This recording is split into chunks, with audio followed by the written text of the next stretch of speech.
for your chance to win from the NFL. Colts quarterback Daniel Jones, done for the year, suffered a torn Achilles in yesterday's loss to Jacksonville. And to make matters worse, his backup Riley Leonard suffered a knee injury. His status for next weekend is unknown. Shedeur Sanders will remain the Browns starter for the rest of the season. Monday Night Football will be on ESPN. The Eagles at the Chargers. Philly is favored by 2. That kickoff at 5:15. Oregon will host James Madison 4:30 on December 20th in the college football playoff. And Notre Dame has elected not to play in a bowl game after being left out of the college football playoff. Rip City Drive with Chad Doing is coming up next. Brian Noe, Fox Sports Radio. Be No at 3:20.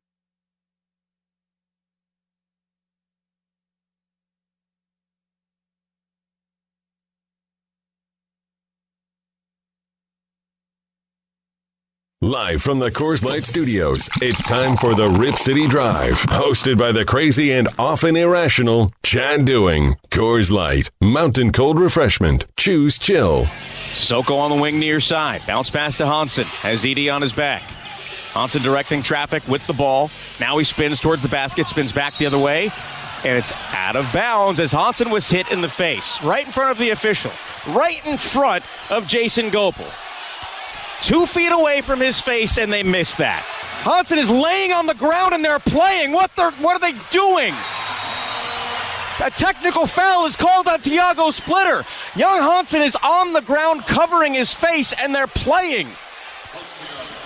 Tiago is called for a technical foul. What is happening? We'll get another look at the play. Well, that's on the other end. They got a lob. I have no idea what happened. I didn't see the play. I think it was a lob dunk to Edey. Cool. I don't care. I want to know what happened to Young Hansen. That is Tiago Splitter's first technical foul since he has been acting head coach. What the Blazers could have done on that play if they had time was call a timeout to review the out-of-bounds play. They were supposed to have 30 seconds to make that decision.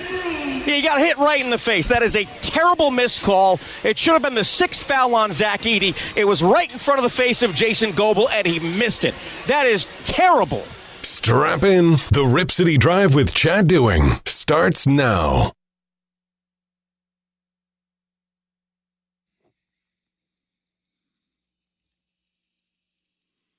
Yeah, Travis Demers channeling his inner Brian Wheeler with the ridiculous officiating. And no matter what sport you watch, the officiating just gets worse and worse, which is why my advice to all of you is the best that could possibly be. Just assume the worst when it comes to the officiating, so that way when it is right on cue, you're not going to lose your mind. That's the way you've got to handle that. Well, what's going on, my friends? I am back and very happy to be back, coming off a tremendous sports weekend. My Denver Broncos have won 10 straight games and continue to sit atop the American Football Conference as the number 1 seed. They got a game coming up on Sunday against the Green Bay Packers. The college football playoff is set. Notre Dame is butthurt, and we got a lot of great things to talk about. So you can reach out to me. The telephone number here on the show is 503-248-0620. And you can also hit me up on the Rip City Radio text line, which is 88528. The Rip City Radio text line is 88528. So fire away with your texts, and I would love to hear from you. Brian Noe is going to join me at 3:20. He is right now driving from Las Vegas to Los Angeles. He's going to be at the Monday Night Football game. I think that the game tonight will allow him to check off another stadium on his list, which will be SoFi, Eagles, and Chargers. And then at 4:20, we'll have a visit from our Trailblazer insider, Sean Highkin, from Rose Garden Report. And at 5:20, Chris Burkhardt is going to join me in studio to talk some college football. So reach out to me, 88528, the Rip City Radio text line. You can also call, and the telephone number is 503-248-0620. Now, some personal news, and I don't want to get into this right now, so I will save it for later in the program. Last week, as some of you may know, I traveled to Georgia last Monday. That's where my mom and dad were, my cousin Mark, and my brother Chris, in a small town about an hour and 15 minutes south of Chattanooga, Tennessee, which is where I flew in. I took the red eye, And I got into town early on Monday and made the drive down, rented a car there at the airport. And I had a chance to spend time with my brother who was suffering from cancer, which had spread throughout his body, and he was suffering.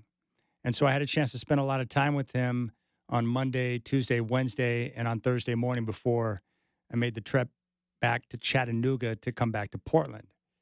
And I got a phone call from my mom and dad yesterday morning on Sunday that my brother passed away. So I'm very thankful that I had the opportunity to get back and spend time with him. It was very difficult because when I was looking him in the eye on Thursday, holding him, I knew when I said goodbye and that I loved you that it would be the last time I saw him. I just didn't know how quickly it was going to go. So I'm very thankful I had the opportunity to go back and spend time with my brother. But I got word yesterday that he has passed away. My mom and dad are still in Georgia. My aunt and uncle are there with them. My cousin Mark, who I spent time with last week. So I'm still absorbing the loss and trying to reconcile that in my mind. So I'll dig into some of the stories and, the experience of last week and getting that phone call yesterday. And yesterday morning was the second time in my life that I have heard what I heard. And I will tell you what that is later in the show. So that's where I'm at. My brother Chris, at the age of 53, has passed away. Telephone number 503-248-0620. You can hit me up on the Rip City Radio text line at 88528. Well, the college football playoff is set. We have our teams. We have the matchups. We know when they're going to be, and I'm thrilled. As you know, I'm a big proponent of playoff expansion.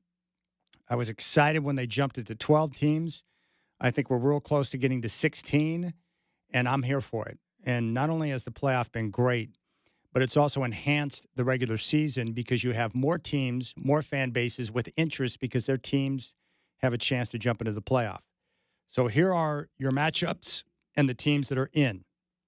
The 4 byes after the Big Ten title game where Indiana finished off an unbeaten season with their victory over Ohio State. They're the number 1 seed. Ohio State coming off the loss, their only loss of the season to Indiana in the Big Ten title game, are number 2. Georgia, with their win over Alabama in the SEC title game, is 3. And number 4 is Texas Tech. They finished off the season with the Big 12 championship, only 1 loss, that coming earlier in the season at Arizona State. They're the 4 seed, and they will have a bye. Texas Tech will be in the Orange Bowl. Indiana will be in the Rose Bowl. Georgia in the Sugar Bowl. And Ohio State in the Cotton Bowl. Now, the other teams at large that are in. Number 12, James Madison, is going to play at number 5, Oregon. That game will come up on December 20th at 4:30 on TNT and True TV. And the Ducks right now a 21-point favorite. James Madison, of course, a great football program. That is where Curt Cignetti was at before he made the jump to Indiana. And the winner of James Madison and Oregon will advance to meet Texas Tech in the Orange Bowl. 2 at-large teams. Number 9, Alabama, will play at number 8, Oklahoma. That game will be on December 19th on ABC and ESPN. And right now, the Sooners are a 1.5-point favorite. The winner of Bama and Oklahoma will advance to take on the number 1 seed, Indiana, in the Rose Bowl. Oklahoma has already beaten Alabama on the year a couple of weeks ago in Tuscaloosa. Next game up, the 11 seed Tulane. And they're quarterbacked by Jake Retzloff, who last year was at BYU. And they're coming off their win to win their conference over North Texas. They will take on number 6, Ole Miss, who is going to be without Lane Kiffin. Right now, Ole Miss is favored by 17.5. The winner of that game will advance to take on Georgia in the Sugar Bowl. And the 10-7 matchup, which might be the best matchup in that opening round, number 10, Miami, taking on number 7, Texas A&M, December 20th at 9 o'clock. And right now, the Aggies are a 4-point favorite. The winner of that game will advance to take on Ohio State in the Cotton Bowl. So there you have it. Ducks are number 5. They'll take on James Madison. That game is on December 20th. Now, the real controversy, if you want to call it that, came down to really 3 teams. You had Alabama, you had Notre Dame, and you had Miami. And what happened is the previous week, the committee moved Alabama ahead of Notre Dame. And in my mind, that was to protect the Tide from possibly laying an egg in the SEC title game to make sure they didn't get punked out of the playoff like they did last year. So Alabama going into championship weekend, we knew was pretty secure in their spot. I never once for a second thought that Alabama, if they got beat by Georgia, would be left out of the playoff. So what happened is when BYU got squashed by Texas Tech for a second time this year, you put the committee in a spot where they had to compare Miami and Notre Dame. And as you know, these two teams played on the opening weekend down in Miami. And the Hurricanes won that football game. And both teams finished with 2 losses. And they were compared. And as you know, from the beginning of time, the number one tiebreaker in all of sport is always head-to-head. So in my mind, when the committee had to compare between Miami and Notre Dame, I don't care what Notre Dame looked like recently. I don't care what Miami looked like recently. You had 2 resumes. You had 2 teams with 2 losses that had a head-to-head matchup. Who won the game? Who had scoreboard in the matchup? And I don't give a rat's ass if it's at week 1 or week 5 or at the end of the season. Miami won the game. And because they won the head-to-head, they were the more deserving in comparing those two in my mind. So the committee, even though they're extremely flawed and none of us really understand their methodology or what they're thinking week to week, I think they're a bunch of morons. I think they got it right between those 3 teams with Alabama, Notre Dame, and, of course, Miami. So Miami is in, Notre Dame is out. And on top of that, Notre Dame, because they're so butthurt, is deciding to pull out of bowl play and will not participate in a bowl game. Now, the interesting part is their athletic director, Pete Bavacqua. It sounds like some type of fancy ice cream or something. Pete Bavacqua. He was on the Dan Patrick Show, and a couple of clips I want you to hear. First off, start out with how we got here today, where Notre Dame is out, Miami is in, Alabama is in, and the Irish are not playing in a bowl game. I don't know how we got here. That's kind of what we have a problem with. I don't have a good answer for you. You know, been a lot of conversations here on campus the last 24 hours, as you can imagine. And, you know, I want to make one thing clear, Dan. We have no problems with the teams that made it in. They're all great teams. You know, Miami's a great team. Alabama's a great team. We have Texas, Vanderbilt. We're a great team. What we're so confused by and frustrated with is the process. You know, every step along the way since the first EFP rankings came out, we were led to believe we were in, as long as we took care of business. And we certainly took care of business with this 10-game winning streak. Dan, you think about that first ranking, you know, we in Miami were both 6-2. They had obviously already beat us the first game of the year. They were 18th. We were 10th. You know, the only thing that we did since that point was win every game by over an average of over 30 points. And, you know, all of a sudden we're 11th and on the outside looking in. And, you know, when we sit and talk, when I talk to Marcus, when we talk to our team, we don't have any good answers for that. So we're just really frustrated that we had the rug pulled out from underneath us, Dan. All right, there's Pete Bavacqua. Well, I can answer that question for you, Pete. Notre Dame had 2 important games on their schedule this year, Miami and Texas A&M. They lost both. And the rest of the teams on their schedule outside of USC were pretty weak. So what it comes down to is Notre Dame did not win either of their important games. Had they beaten Miami or Texas A&M, they would be in, no question. But they didn't. I've got a lot more from Pete Bavacqua, but Brian Noe, Fox Sports Radio. Bino is a Notre Dame fan. We'll get his take and also a lot of things to talk about in the NFL. The Broncos and Patriots are atop the AFC. What's going to happen with Monday Night Football tonight? Critical game with the Eagles and Chargers.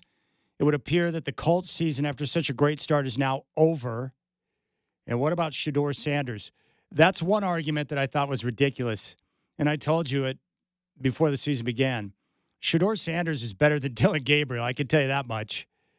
And we got word today he will start the remainder of the games in Cleveland. He threw for well over 300 yards yesterday and looked pretty darn good. The Browns just continue to be a complete bleep show. What a dumb franchise they are. From top down, just a pathetic piece of garbage. Myles Garrett is way too good and awesome to play for such a crap franchise. Brian Noe, Fox Sports Radio is coming up next.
All right, Brian Noe, Fox Sports Radio. Bino! Be sure to listen to him on Countdown to Kickoff on Saturdays and Sundays leading up to the action. And, Brian, you are right now on your way from Vegas to L.A. I believe this is so you can check off another stadium on your list, right? That is correct, Chad Dewey. Great to be on with you, buddy. Yes, I saw the Chargers in San Diego, but I've not seen them at SoFi. So I think it's a technicality that I just have to cross off the list.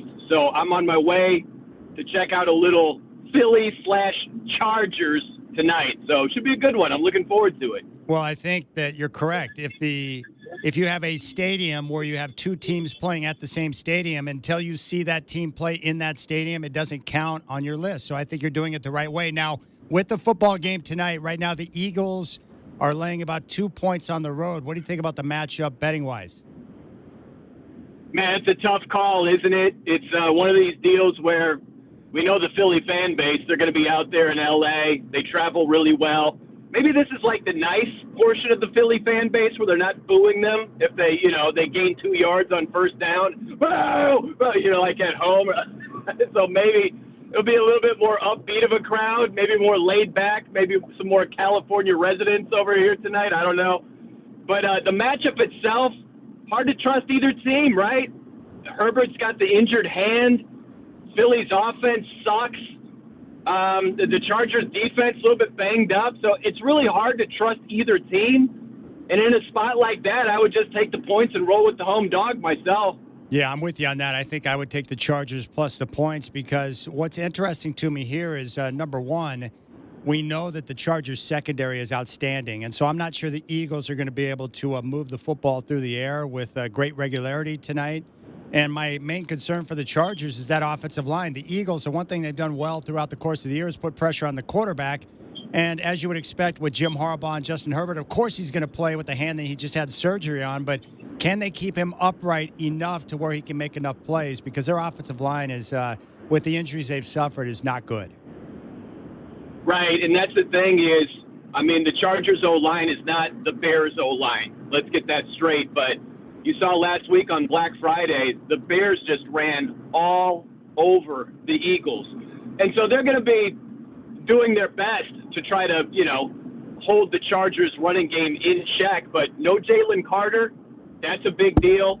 And you get Amari and Hampton back. So with Vidal, that's a pretty good 1-2 combo right there. So Chargers have a few things working for them tonight, I think. All right, we'll get back to the NFL in just a moment. I wanted to talk to you about the college football playoff because you are a Notre Dame fan. Their athletic director, Pete Bevacqua, is very upset right now. The Irish are not going to play in a bowl game. They're frustrated that Alabama and Miami are in, and they have been left out. What is your take on what the committee did, and what are your thoughts on Notre Dame? I hate that they didn't drop Alabama. That's my main thing. I really don't have an issue with Miami getting in over Notre Dame. It's like Miami beat Notre Dame. That has to matter. I know Notre Dame has better losses than Miami does, like far better losses than Miami does. But in win, when it's it's a couple of two-loss teams, same record, strength of schedule is virtually identical.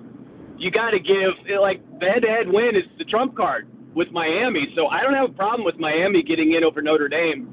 My problem is what the committee did with Alabama. Because we go back to the previous week, Alabama barely beat Auburn. And I know that's a rivalry game, it's the Iron Bowl, but it's still a team that went 5-7. And Alabama had to hold on for dear life to win that game, and the committee flip-flopped Alabama and Notre Dame. They put Alabama ahead of Notre Dame after that win, and their rationale was, well, wow, that first half by Bama, man, really impressive. It's like, what are you guys talking about? So they moved Alabama up the previous week, and then when you got to the conference championship game, not only did Alabama get absolutely blasted, they didn't move down one spot. And there was a lot of talk that, hey, if Alabama wins this game against Georgia, they might move up and they might earn a bye. So if they were to earn a bye, they would move up from number 9 to number 4. That's at least 5 spots. So they can move up, but they cannot move down. That makes no sense to me. Every other team that lost their conference championship game moved down, except for Alabama. You go back to last season. Look at SMU. SMU lost their conference championship game to Clemson by 3 points. It was a last-second field goal, 56-yarder that Clemson hit. SMU lost by 3. They dropped 2 spots. They didn't drop out of the playoff, but they dropped 2 spots. In Alabama, they didn't drop at all, and they lost by 3 touchdowns. Like, that is unbelievable to me. The way the committee treated Alabama was absurd. They were hell-bent on Bama is in, like we left them out last year. Whatever stupid mindset they have, I hate how they viewed Bama in this whole thing. Yeah, and that's where I'm with you on that. I don't think it's really a debate between Miami and Notre Dame because you have the head-to-head tiebreaker, which has always been number one in sport. But when it comes to Alabama, I knew the previous week when they moved the Tide ahead of Notre Dame, I knew at that point that no matter what happened in championship weekend that Bama was going to get in. And the committee will never admit to this, but I think you nailed on it. Bama got left out last year with that loss to Oklahoma. They made sure with that maneuver the previous week that Alabama was going to be safe no matter what. And I think it shows the influence and power that the SEC has. And I think that's where Notre Dame's gripe should be, is that Alabama, by getting moved up the previous week, was being protected by the committee to make sure they got in regardless of what happened yesterday or this past weekend. Totally with you, man. Exactly. We're on the same wavelength. And you said the key word right there, protecting Alabama. And that's sad. I hate that ESPN and the SEC are in bed together to the point where they're going to bend over backwards to protect a team. Yeah. That should not happen. Like, that was their third loss. They got crushed by Georgia by 3 touchdowns, and they lost to Florida State. Like, this idea, oh, you can't punish a team that lost its conference championship game. They wouldn't have been punished just for that. They primarily would have been punished for losing to Florida State. Florida State, they're a 5-7 football team. We know how much the ACC sucks this year. Florida State went 2-6 in ACC play, and they crushed Alabama the first game of the year. Yep. I don't think Alabama should have. Alabama grad is on Fox, and he's like, no, I don't think they should be in there. They got crushed in their conference championship game. That's their third loss. I applaud him. That was not being a homer at all. I thought he was very objective, and I thought he was on the right side. I think Bama should be out, but obviously the committee disagrees.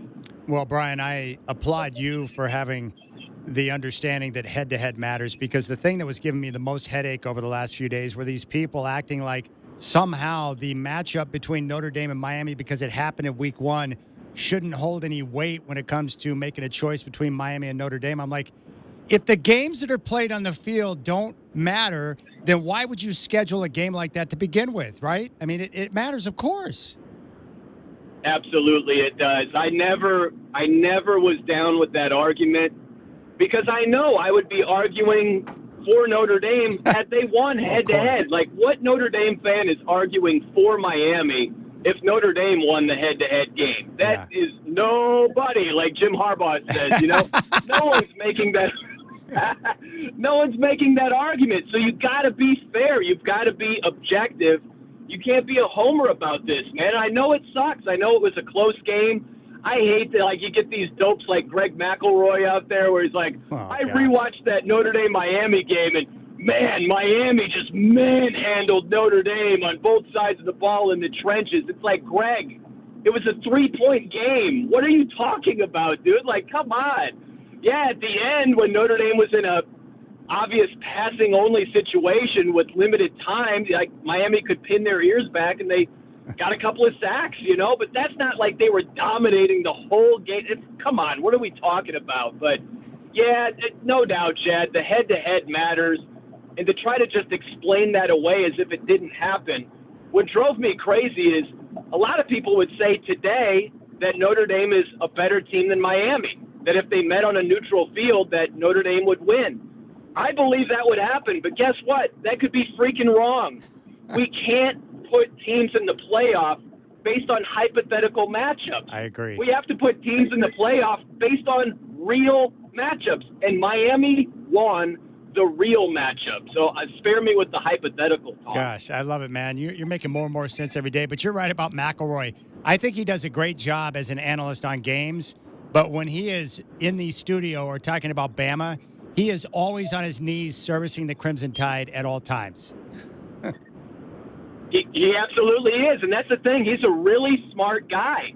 And he says a lot of smart things. But he's not smart all the time, man. And that's the thing with some of his I went back and I rewatched the Notre Dame-Miami game. How dominant Miami was on both sides of the – get out of here, Greg. What are you talking about, dude? Like, it's a 3-point game. I can't believe Miami's kicker made that kick. Like, Miami's kicking game is terrible, and they hit a long field goal to take the lead in that game. Crazy how close it was when it comes down to at the end, yeah. No question about it. One other college question for you. There needs to be a case study on Curt Cignetti at Indiana because what he's done in the 2 years that he's been there with the Hoosiers is blowing my mind. And I talked to Alex Brink about this. They don't have access to the same type of talent that Ohio State or, heck, Texas or some of these other big-time schools do.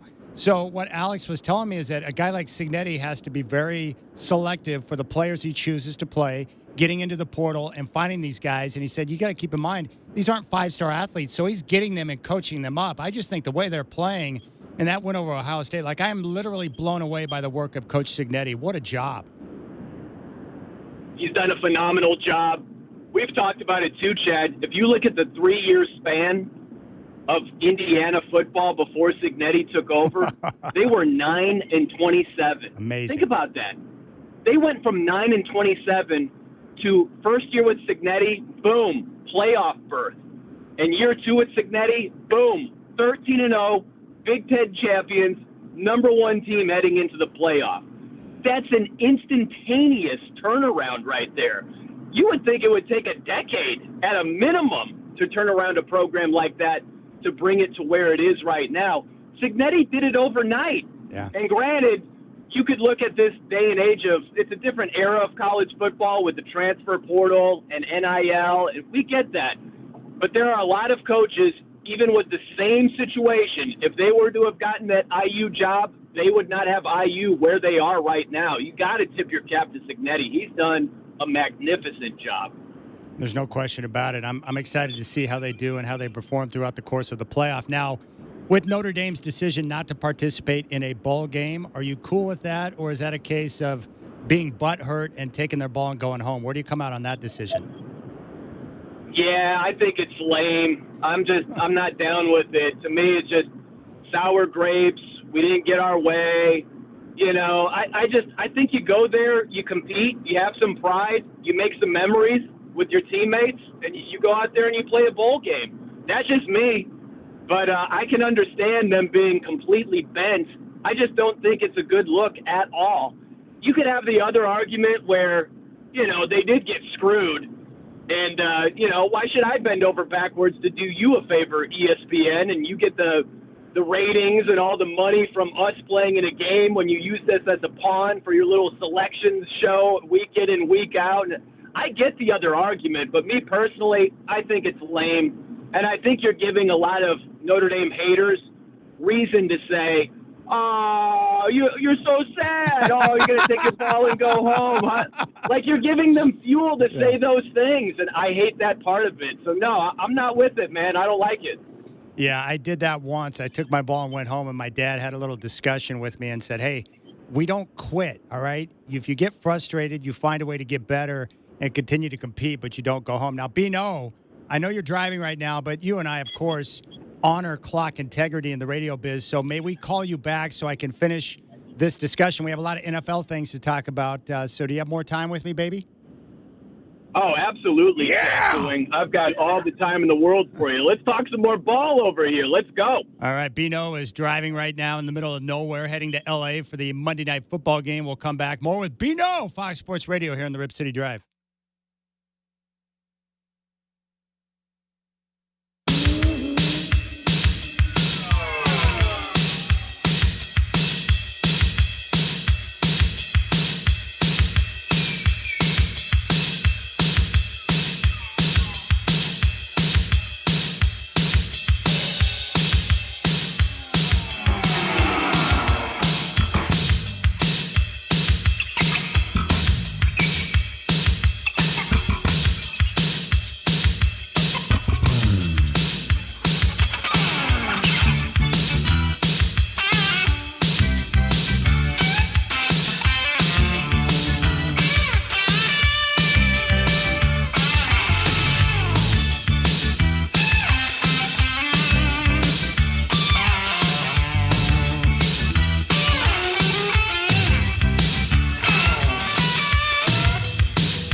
All right, Brian Noe, Fox Sports Radio, is with us. He's on his way to L.A. for Monday Night Football, driving over from Las Vegas.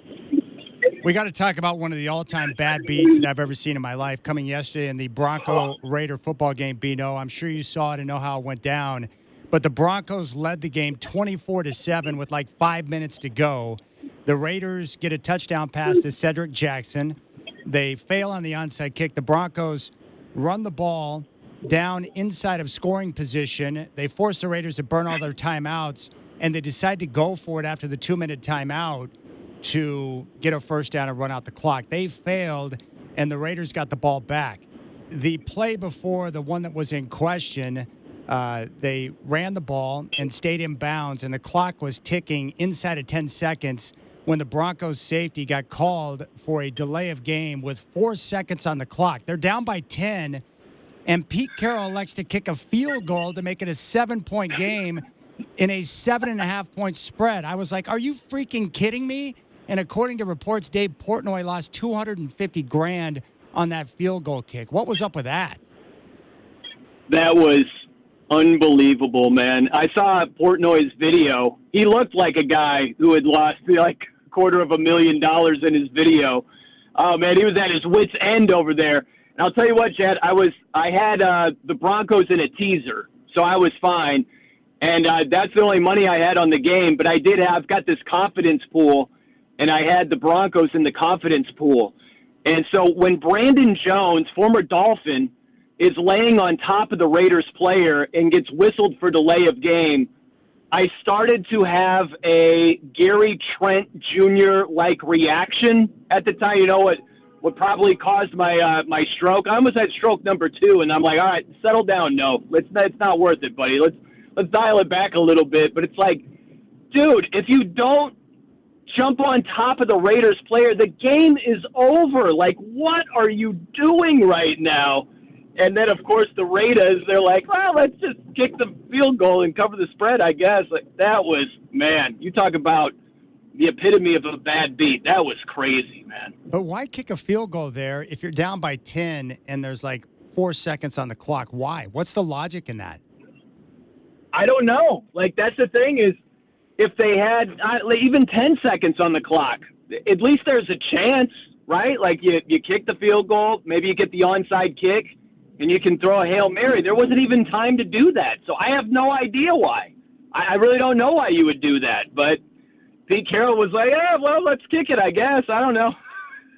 Just that insane, man. Was unbelievable. All right, very unfortunate news out of Indianapolis. I watched that entire game yesterday. The Jags smashed them, and then on top of that, Daniel Jones has got a ruptured Achilles, and now we don't know if Riley Leonard's going to be available next week because he's got a knee injury, but I actually feel bad for Daniel Jones. He had a resurgence, but the Colts yesterday fell flat on their face. They can't win in Jacksonville, and all of a sudden the Jaguars look like the team to beat in the division.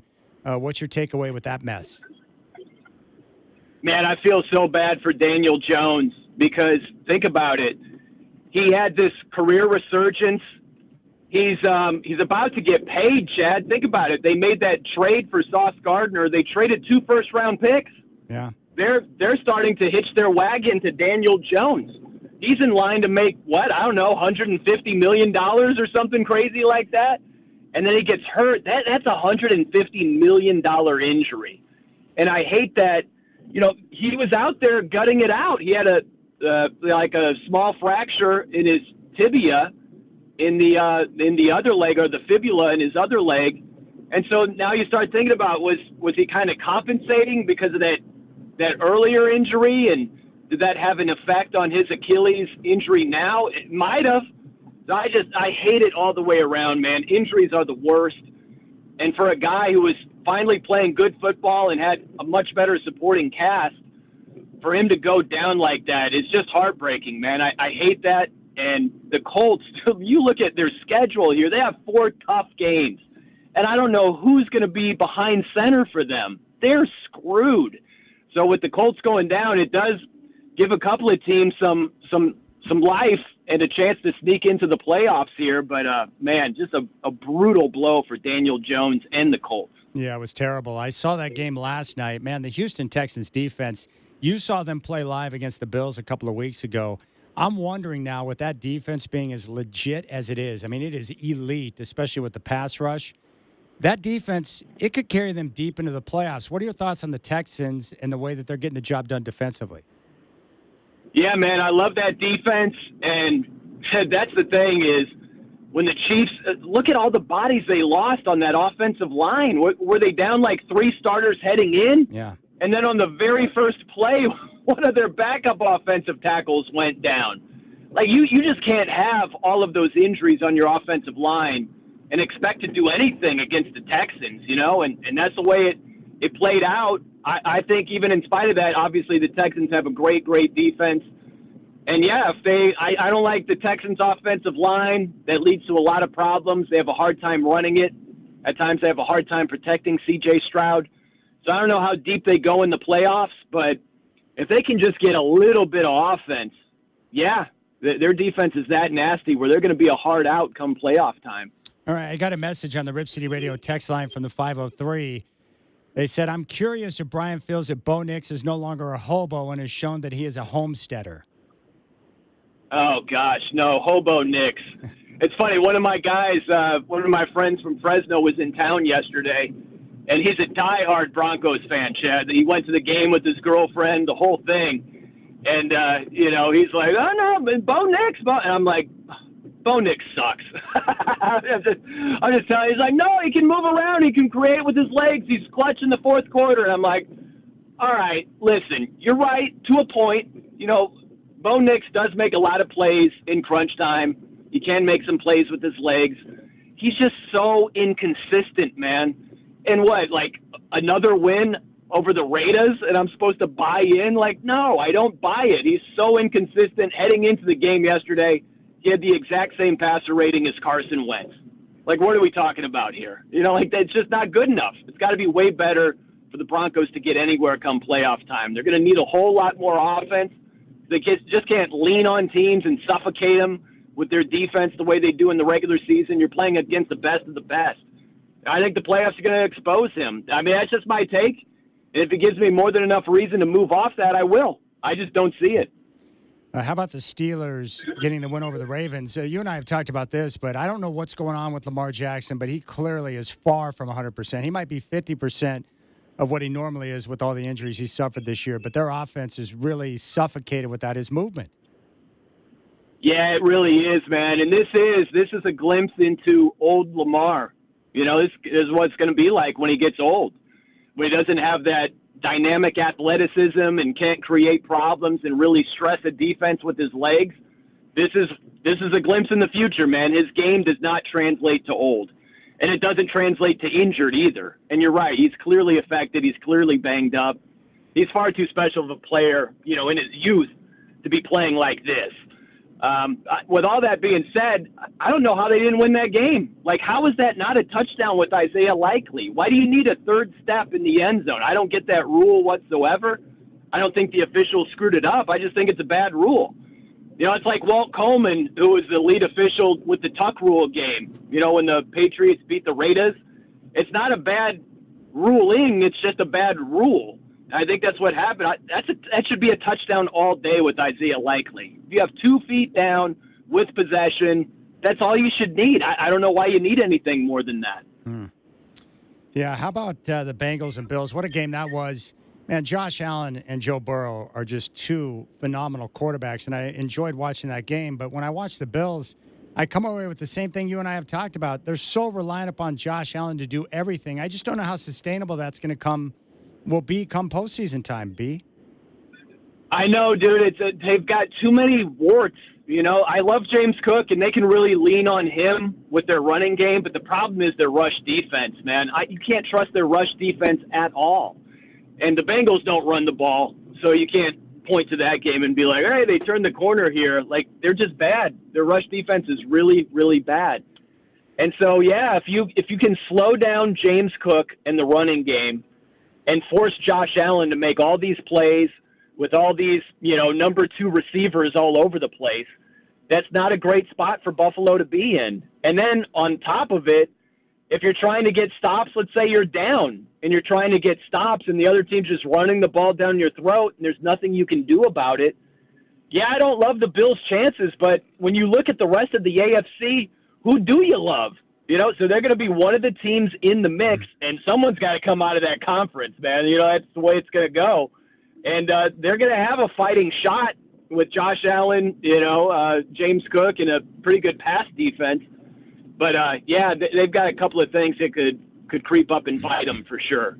All right, so are you going to be holding the flag tonight or doing anything special we need to know about for the Chargers and Eagles? No, man, nothing special. Maybe I'll take a picture with a couple of rabid Charger or Eagles fans, but not holding the flag. I didn't see any tickets. I still can't believe I found those tickets to the Texans game. Like, I've never seen that in my life. Anytime I've bought a ticket where they're like, hey, you want to hold the flag for the anthem tonight? It's like, I've never run across that. So, nope, nothing like that's happening for yours truly tonight. I want to find a ticket where I get to ride Thunder around Mile High Stadium when I go for a Bronco game. I think that'd be a lot of fun. I want to find a ticket where I can wine and dine Dua Lipa before and after the game. That's what I really want to do. That sounds like a good plan. Well, Brian, dude, I love talking with you. Have fun at the Monday Night Football game tonight, and have a safe trip back to Vegas, my brother. All right, buddy. Great talking with you, Chad Doing. Enjoy the game tonight, man. I'll catch you soon. There you go. Bino! There's Brian Noll, Fox Sports Radio. You can catch him Saturday and Sunday leading up to the kickoff action on Fox Sports Radio here on Rip City Radio 620. We'll keep things rolling here. Reach out to me on the text line at 88528, the Rip City Radio text line. You can call at 503-248-0620. And we'll have more from Bavakwa, the athletic director at Notre Dame. Irish very upset about being left out of the playoff. Chris Burkhardt going to join me in the studio at 5:20 to talk some college football. And Sean Hiking going to stop by at 4:20. You got the Rip City Drive.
All right, the Trailblazers have 3 days off following yesterday's loss in Memphis. They'll play at New Orleans Thursday. That game is scheduled to tip off at 5. Trailblazer Ticket Tuesday tomorrow. Listen to me on the Rip City Drive at 5 for your chance to win from the NFL. Colts quarterback Daniel Jones, done for the year, suffered a torn Achilles in yesterday's loss to Jacksonville.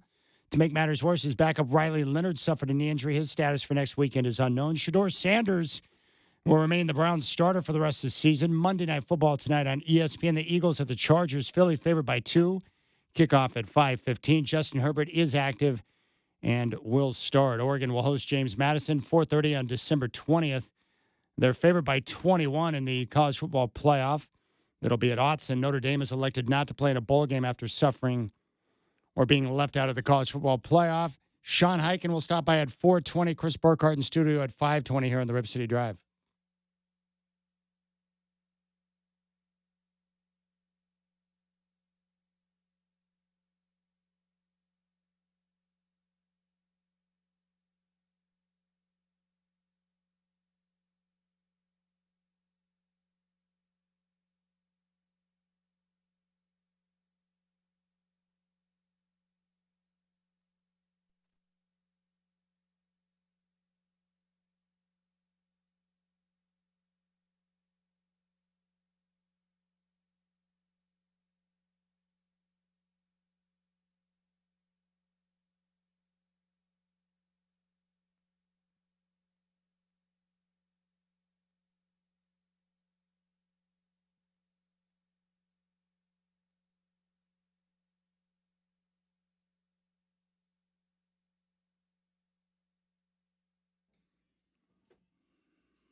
All right, Notre Dame left out of the playoff.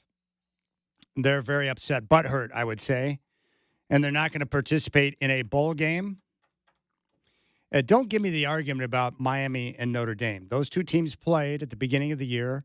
Miami won the game, and therefore, when you're comparing two teams with basically the same resume and they each have 2 losses, head-to-head, that's the number one tiebreaker in sports, and it always has been.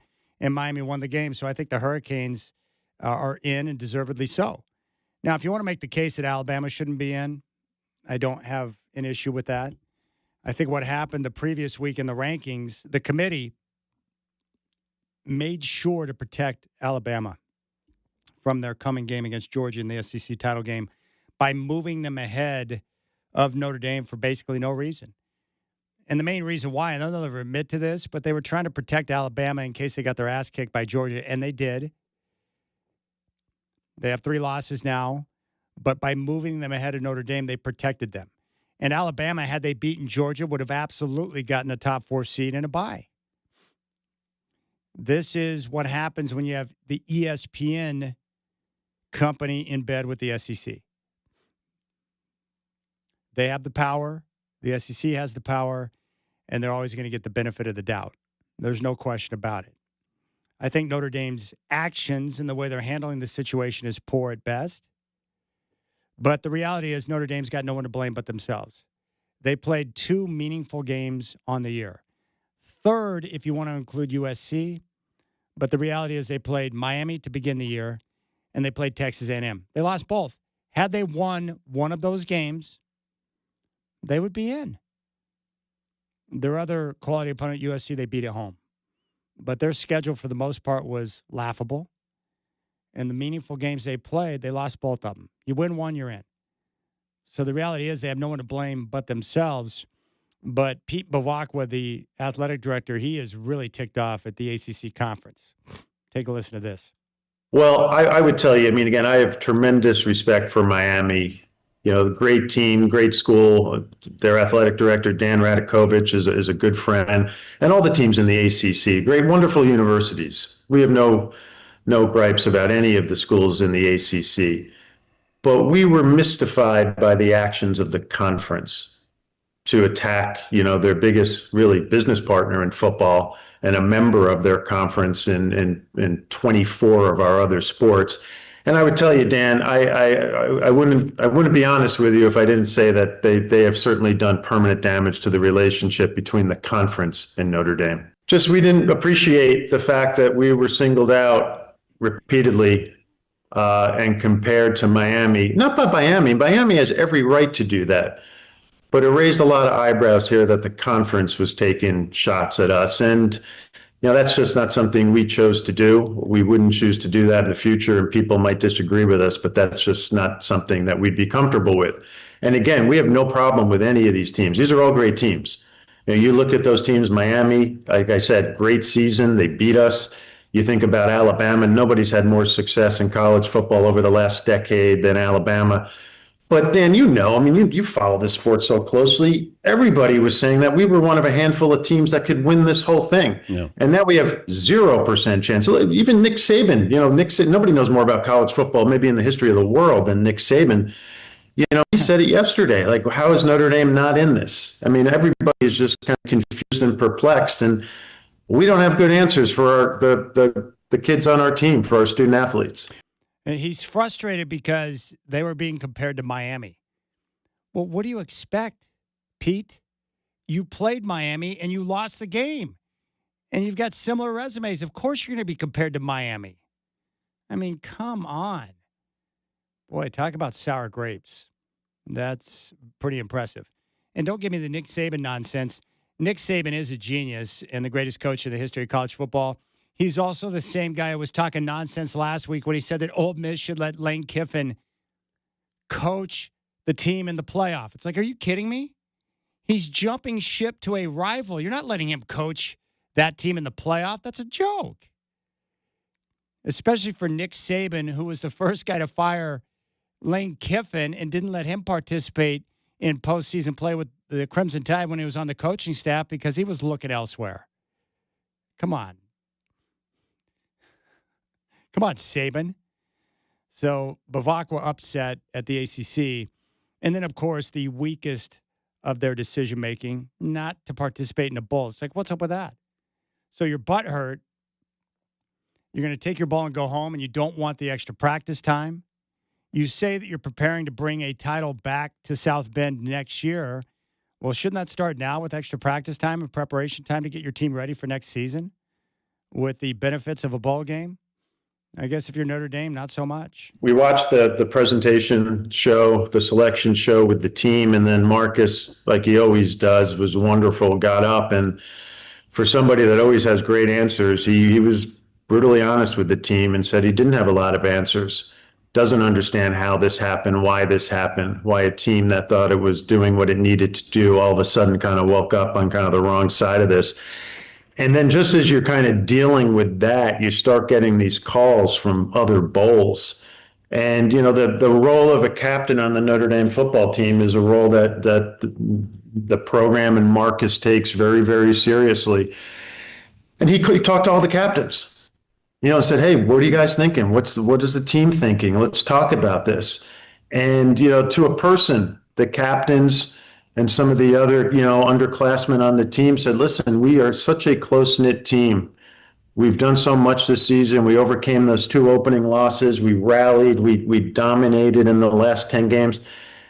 We can't imagine taking the field not as that team. And it's reality, Dan. You know that certain players wouldn't participate in that game. You think about somebody with the future that he has, like a Jeremiah Love, a Jadarian Price, Eli Raridan, Emil Wagner, who's one of the most impressive people I've met in my life, who hopefully after he's done playing football, I hope he runs for president one day. It just wouldn't be the same. And, made the decision that it was time to start thinking about next season, give these student athletes a break. They have exams coming up, and then, really, hopefully they'll go home and spend Christmas and the holidays with their family and friends. There's Pete Bavacqua, the athletic director at Notre Dame. So I think Notre Dame's making a mistake here. The bowl time can be very valuable. And, of course, you're going to have people that will sit out and not participate. But play in the game. Use that for the extra practice time, the extra preparation time, to get your crew ready for next year. And for the guys who are going to move on, they're going to move on, but at least you get a chance to continue to work with some of the guys you have on your team right now who are going to be back next year. So I think the decision comes down to more of Notre Dame trying to send a message that, hey, screw all of you. We got punked. We don't like it. And so we're going to go home. And it would have been pretty sweet to see Notre Dame and BYU in the Pop-Tarts Bowl, which is probably my favorite bowl now. But yet that's where we're at. So again, I don't have a problem with the committee's final choices.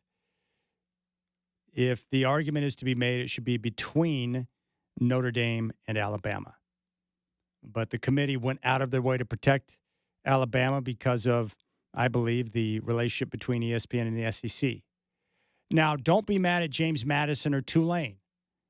They're in based on the rules and the way the playoff was constructed, that you're going to include some of the group of 5 schools in, and they're in.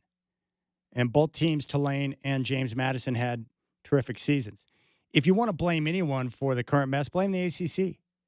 They're the conference based on their dumb tiebreakers that allowed a 5-loss team in Duke to get into the ACC title game. And then they go out and beat Virginia. And that was another big-time situation that really hurt Notre Dame was when Duke won that game, the committee was looking at a possibility of having no ACC teams in. None. Virginia would have been a shoo-in had they won that game, but they blew it in overtime. Duke gets the win. They've got 5 losses. They're not going to make the playoff, so they're on to the Sun Bowl to take on Arizona State. And so they're sitting there, the committee, with a situation where it's like, if we don't include Miami, we're going to have no teams from the ACC in. And I can tell you one thing, the playoff was not constructed to have one of the Big 4 conferences in the ACC, the Big 12, the SEC, or the Big 10, to not have a participant from one of those conferences. That's not the way it was constructed.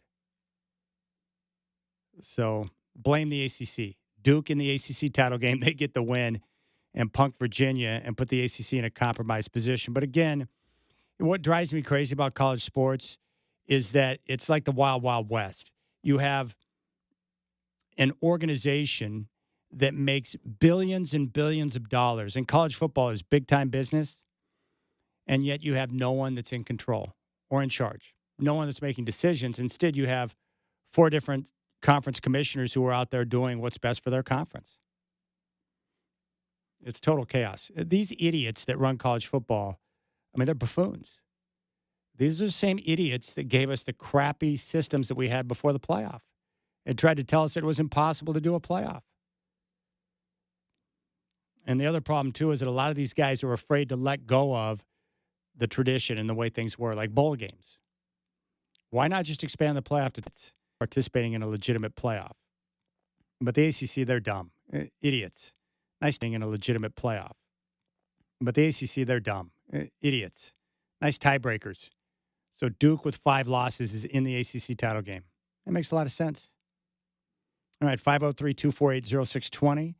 You can hit me up on the Rip City Radio text line at 88528.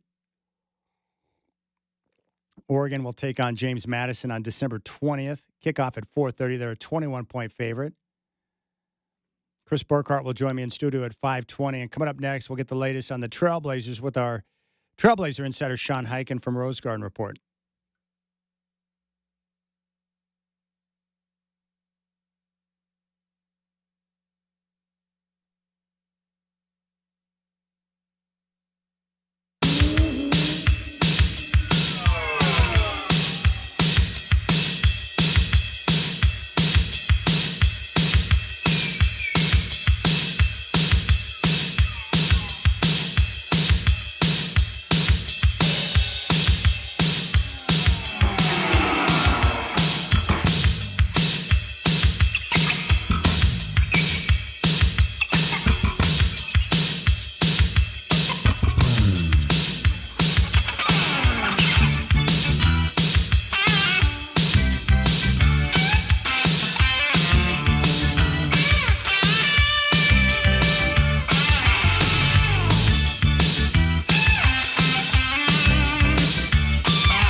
All right, very happy to welcome Sean Highkin back to the show. And Sean, before we get into the Trailblazers, I was looking around the NBA today. I'm not surprised that Oklahoma's 23-1. I knew going into the year they were the best team, and I expect them to repeat. But I was looking at a couple other teams that have surprised me. Let's start with the Lakers, who are sitting there second in the West right now at 17-6. I was wrong about J.J. Redick. I was questioning the hire when it was made. But he's turned out to be a pretty good coach, and they've had some injuries they've had to deal with, and they're trying to work on the load management with Luka, but they play good basketball. What are your thoughts on what the Lakers have done thus far? There's no doubt at this point that he's, a very, very good and maybe even a great coach. There's no doubt at this point that he's, a very, very good and maybe even a great coach. But yeah, I mean, with Luka, with the load management stuff, there's a little bit of that they're working through, but he's exactly what they thought he was going to be when they traded for him, which they shouldn't have ever been able to do, but they did, and that's what they got. So, no, it's been impressive. I think outside of that, the Denver Nuggets, we knew their top line talent, especially last year, was sensational with Jokic and Aaron Gordon and Jamal Murray. But I think they did a really good job in the offseason to increase their depth, and now they've got a really good second, unit. They've got size behind Jokic. The Nuggets look like one of those teams, if there is one in the Western Conference, that can challenge Oklahoma City. What are your thoughts on what the Nuggets have done so far this year with their new look roster?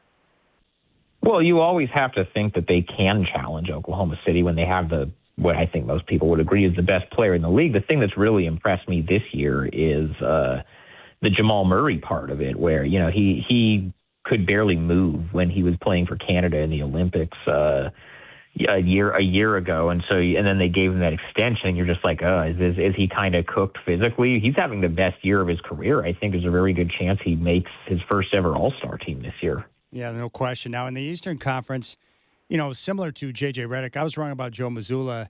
When the Celtics hired him, I wanted Damon Stoudemire to get the job, and he's turned out to do a heck of a job with that club. But I think this year, with the injuries they've had, no Jason Tatum, they're playing really good basketball right now. I just continue to be impressed with Joe Mazzulla. What are your thoughts on the Celtics and what they've been able to do so far this year in spite of the injuries? Well, I mean, it's really a lot of it can be attributed to Jaylen Brown, the leap that we always knew that Jaylen Brown is really good, and he was Finals MVP the year that the Celtics won the championship. But you wonder how that's going to look, a whole year without Jason Tatum, where he's probably not going to be back this year, and then you see him leveling up, and he's been able to do that this year for sure. That's definitely a team. I thought they were going to just kind of take a gap year and tank and try to get a lottery pick, but they're a lot better than that. Now, the other team that I was thinking about, not one of the best teams in the NBA, but they're solid at 14-10, the Miami Heat. And the reason why they jump out at me, I just continue to be impressed with Eric Spoelstra. No matter what group of guys he's got, he finds a style of play that fits his guys the best. And so far this year, of the games I've watched, Miami's got one of the more aesthetically pleasing teams to watch. What are your thoughts on Eric Spoelstra and the way that they've really increased their pace and their style of play has changed this year, and they're having success? Well, they completely reinvented their offense. They brought in Noah LaRoche, who was one of the assistants from Memphis that got let go with Taylor Jenkins last year. And he's completely just, made it into this whole thing where it's a lot of one-on-one stuff, not a lot of pick and rolls, but there's just a lot of ball movement. And they have been, they've somehow managed to keep up the pace that they've been playing with.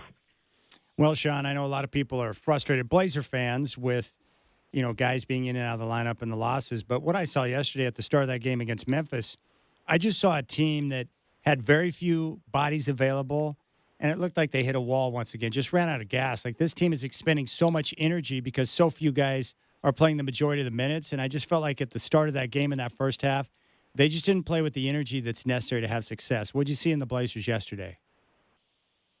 Well, that first quarter was pretty bad. And, you go down by 20 at the end of the first quarter, and then, even though they made a little run in the third quarter, cut it to 5 at one point, you're playing from behind pretty much from the start of the game when you let it get to that point. But it's tough right now because, they're in a lot of these games. They easily could have won the game in Toronto. They easily could have won the game in Detroit. They're in a lot of these games, even with having essentially no healthy guards. And, yesterday when Donovan Clingan and Rob Williams were out, they essentially didn't have any healthy centers either, but they're still kind of hanging in there in these games. And obviously at some point these losses are going to matter when it comes to the play-in positioning and, the seeding and all of that stuff. You're going to, if they're in the 9-10 in the play-in and have to win 2 games to get into the playoffs instead of in the 7-8 and only have to get 1, you're going to look back on it and think, if they had just gotten that Toronto game or that Detroit game or, the Bulls game a couple weeks ago or one of those ones that they were very winnable for them, that stuff is going to matter at some point. But, I look at this team and I just think, when they get their guys back, they're going to be all right. Yeah. That's where I stand right now. I'm not worried about this team. I know that they've got help on the way. They're going to start getting their guys back. The schedule is going to be much easier, and they're going to continue to win basketball games. I just think their best basketball is ahead of them. And one of the reasons why has been Denny Avdia. I don't know if he's exceeding the expectations the team had for him when they brought him over from Washington, but he's taken it to a different level this year. I continue to be impressed with Denny Avdia, who, by the way, Sean, leading the NBA right now in free throw attempts. He's been awesome.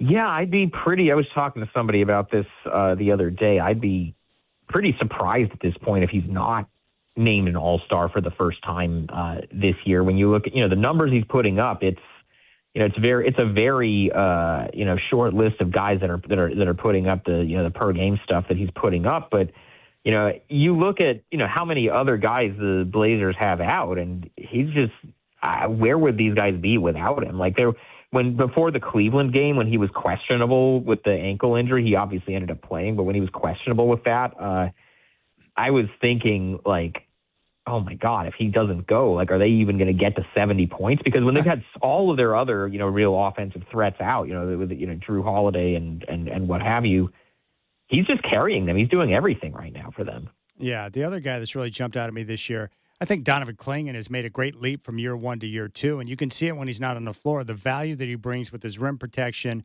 and especially the rebounding. I like the way Clingan has played so far this year. They've got to be pleased with his progress.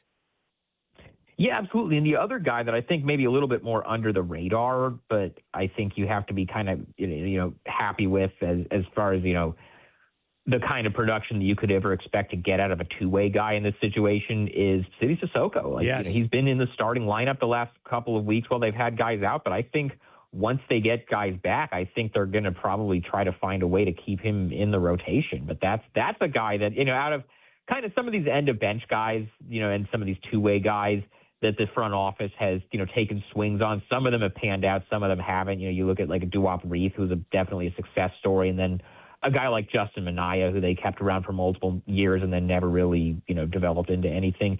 I think you can definitely put Sidy Cissoko in the former category. We're talking to Sean Highkin, our Trailblazer insider from Rose Garden Report. All right, Chauncey Billups, I saw the report that he has sold his Lake Oswego home. What's the story behind that?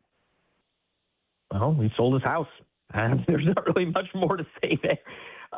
He sold his house, the house that he bought in Lake Oswego right after he took the job in 2021. He has, according to the Redfin listing, he accepted, or the owner of the house accepted an offer, and it's pending. So, you do what you want with that information and draw whatever conclusions you want about whether he thinks that he's going to be back living in Oregon at any point in the future, or he'll have any reason to, or any employment reason to, or whatever the case may be. But he sold his house. Is that because people in that situation are looking for more resources for their legal defense? I don't think Chauncey's hard up for cash. He's from everything I know about, not only, the amount of money he made in his NBA career, but he's also a guy that owns a lot of, has a lot of other investments as far as real estate and, restaurant franchises and whatever else. I think it's more, the place where he lives and is from is Colorado. He and his family moved to the Portland area because he took this job with the Blazers. And I would just, to me, the reason that it's news or that it's notable that he sold his house, I don't think it's because he needs the cash. I think he's fine as far as financial stuff is concerned. I just think that he probably sold his house because he knows that even if he's legally cleared of wrongdoing in this gambling case that he's involved in, I don't think anybody really thinks there's any scenario where he could come back and be the head coach of the Trailblazers. And so with that being the case, there's no reason that he needs to own a house in Lake Oswego anymore. That would be my read on it. Yeah, you and I have talked about this a bit. I mean, even if he's, cleared of all the charges that were brought against him, a new owner's coming in. Like if I were a new owner, I would just want a clean break from the past. It makes sense to me. So I would think that that's an indication that he knows the chances of him being head coach of the Trailblazers, regardless of the outcome of the trial, are slim to none, right? It's pretty obvious. I think it's going to be pretty hard for him to get another coaching job after this, whether it's with Portland or somewhere else, because, I mean, just even if he technically legally is found not guilty on these charges, you know, if he gets another coaching job and, you know, no matter the first time there's any kind of like late game substitution that people think is weird or people don't agree with, or any kind of like like a last minute buzzer beater situation where people don't agree with the play that he drew up or whatever, there are going to be all the stuff about like, oh, did he have money on this game, or was he betting, or was this because he had the over, or, you know, or whatever, like whether that stuff is fair or not, that's going to be the stuff that's going to be out there for the rest of his career if he ends up ever coaching again. And so I think if I were, you know, certainly the Blazers, who have, you know, new ownership coming in and probably just don't want to deal with this at all, but any other organization, is that something you're going to want to, you know, deal with going forward? I would argue no. Yeah, I'm with you on that. Now, Young Hansen, I took the approach, I think you were in the same boat when the season began, that this is a process, a project. Like, it's not going to happen overnight for Young Hansen. It's going to take some time. So I took the long approach of maybe we'll find out more about him, you know, 2 or 3 years down the road. Well, I'm with you. I thought in him, you know, young.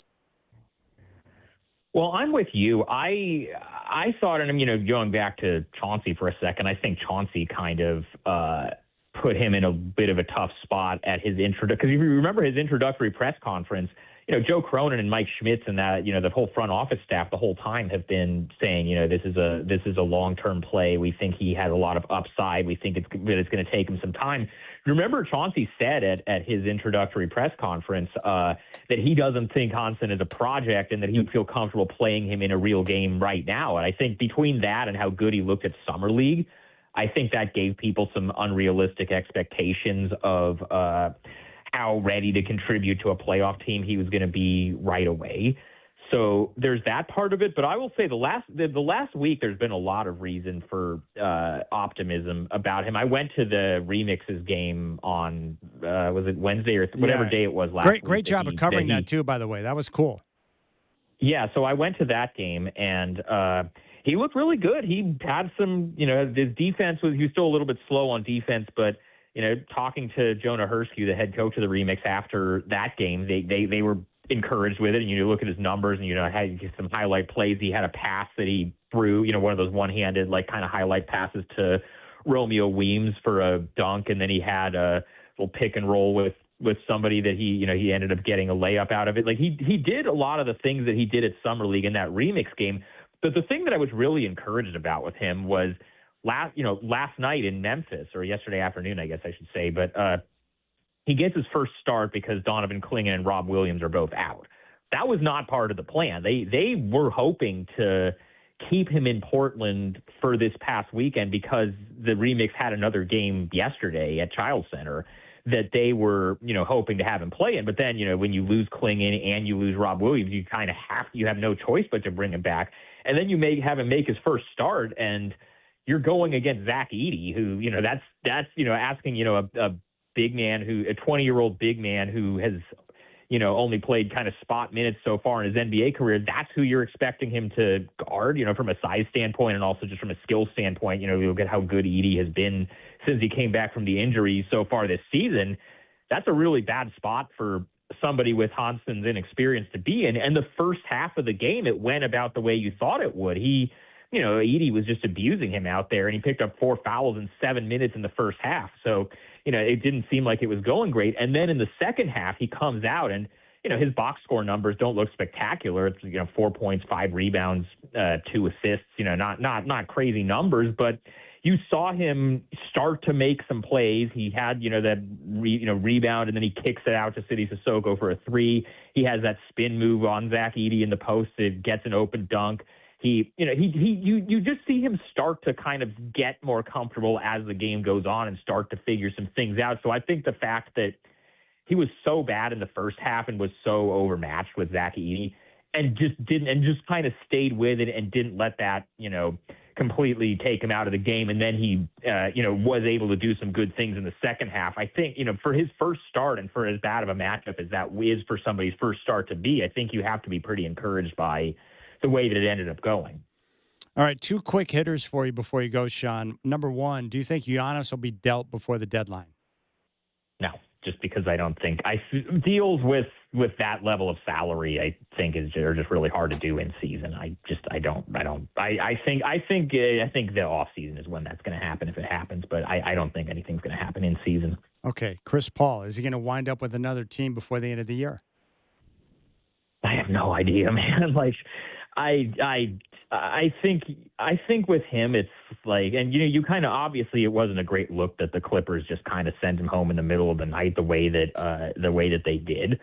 But the thing with Chris Paul for his entire career has always been like, he's just kind of a difficult guy to be around, and his leadership style isn't for everybody. But you look past it and you're willing to kind of deal with the stuff that's a little bit annoying to deal with because he's, one of the greatest point guards of all time and one of the best players of his generation. Now that he's 40 and he's not, he can you watch him out there, the handful of times I watched the Clippers this season, he was playing, he was moving like, remember Dirk his last year with the Mavericks, Luka's rookie year, when it was like everybody knew that it was like Dirk's final year? That's kind of how Chris Paul is moving out there. And so it's like when you combine like the stuff that people are annoyed by about his personality and just his leadership style with the fact that on the court he doesn't really have anything left to bring to the table anymore, I don't know, that's going to be kind of tough. All right, Sean Highkin, our Trailblazer insider from Rose Garden Report. Sean, I appreciate your time, buddy, and be sure to check out the Trailblazer Insider with Sean Highkin tomorrow at 2 o'clock here on Rip City Radio 620. Have a good night, my friend. Hey, you too, Chad. All right, there you go, Sean Highkin, laying it down for you. 503-248-0620 is your telephone number. I'll get into my experiences of last week and then getting the news that my brother had died yesterday morning. I got that coming up at 5. Chris Burkhart going to join in studio at 5:20. We'll talk some college football. And I hope no one comes in this studio for at least about 15 to 20 minutes. So I got a little buffer zone between now and the time Chris gets here, which is a good thing. Trust me. You can also hit me up on the Rip City Radio text line at 88528. I appreciate your time. Hope you're enjoying your Monday. You got the Rip City Drive.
have Notre Dame and Miami.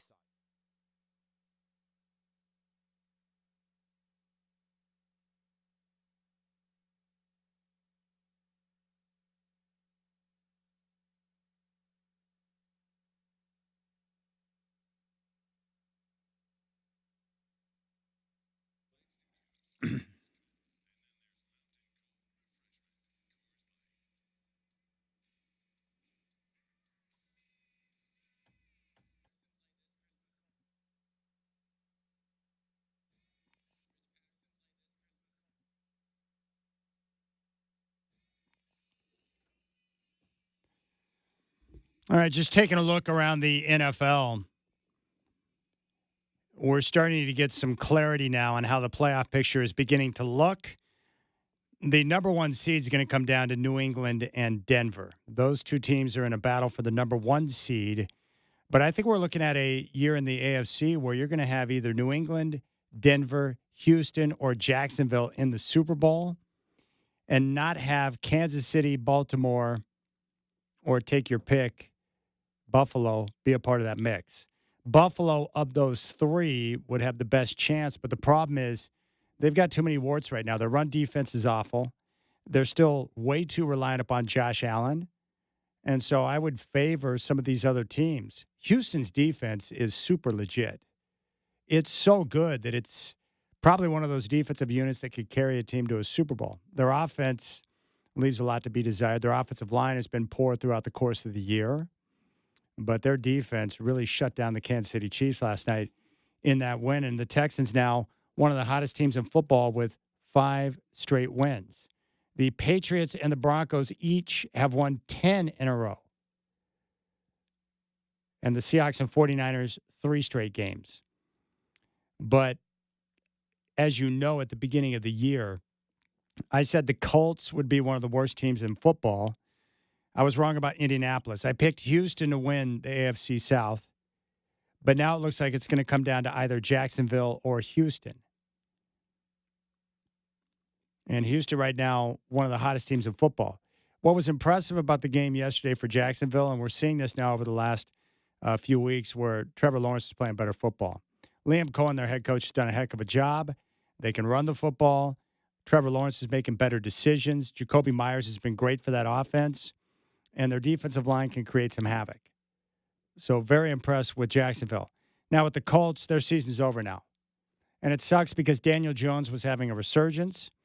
He was putting himself in a position to get really paid. But that injury yesterday, the ruptured Achilles, probably a result of having the hairline fracture in his fibula in the other leg. You know, you compensate, right? And now their backup, Riley Leonard, the rookie, he had a knee injury. So they've actually called up and are looking at bringing in Phillip Rivers, who I think is like 44. That's when you know your season's over, is when you're turning to Phillip Rivers with like 4 weeks to go in the season. That means you're done. But the AFC right now is wide open.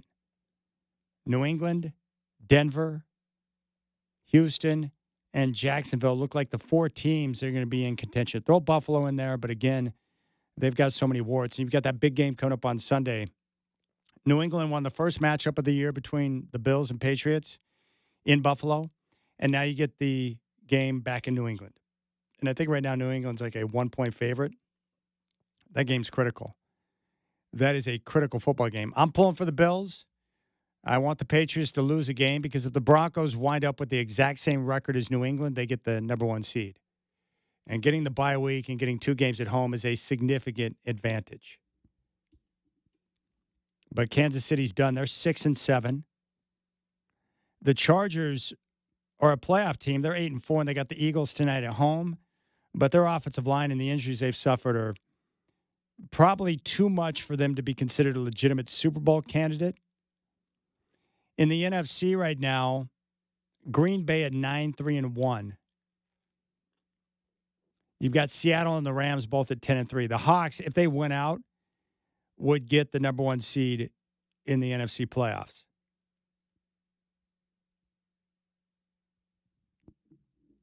Green Bay is going to be at Denver this coming weekend. That was an impressive win they just had over the Chicago Bears. So we'll see how it all shakes out. I don't know who to favor right now in the NFC. I guess I would lean Rams. Tampa Bay suffered too many injuries, and their defense is not getting the job done.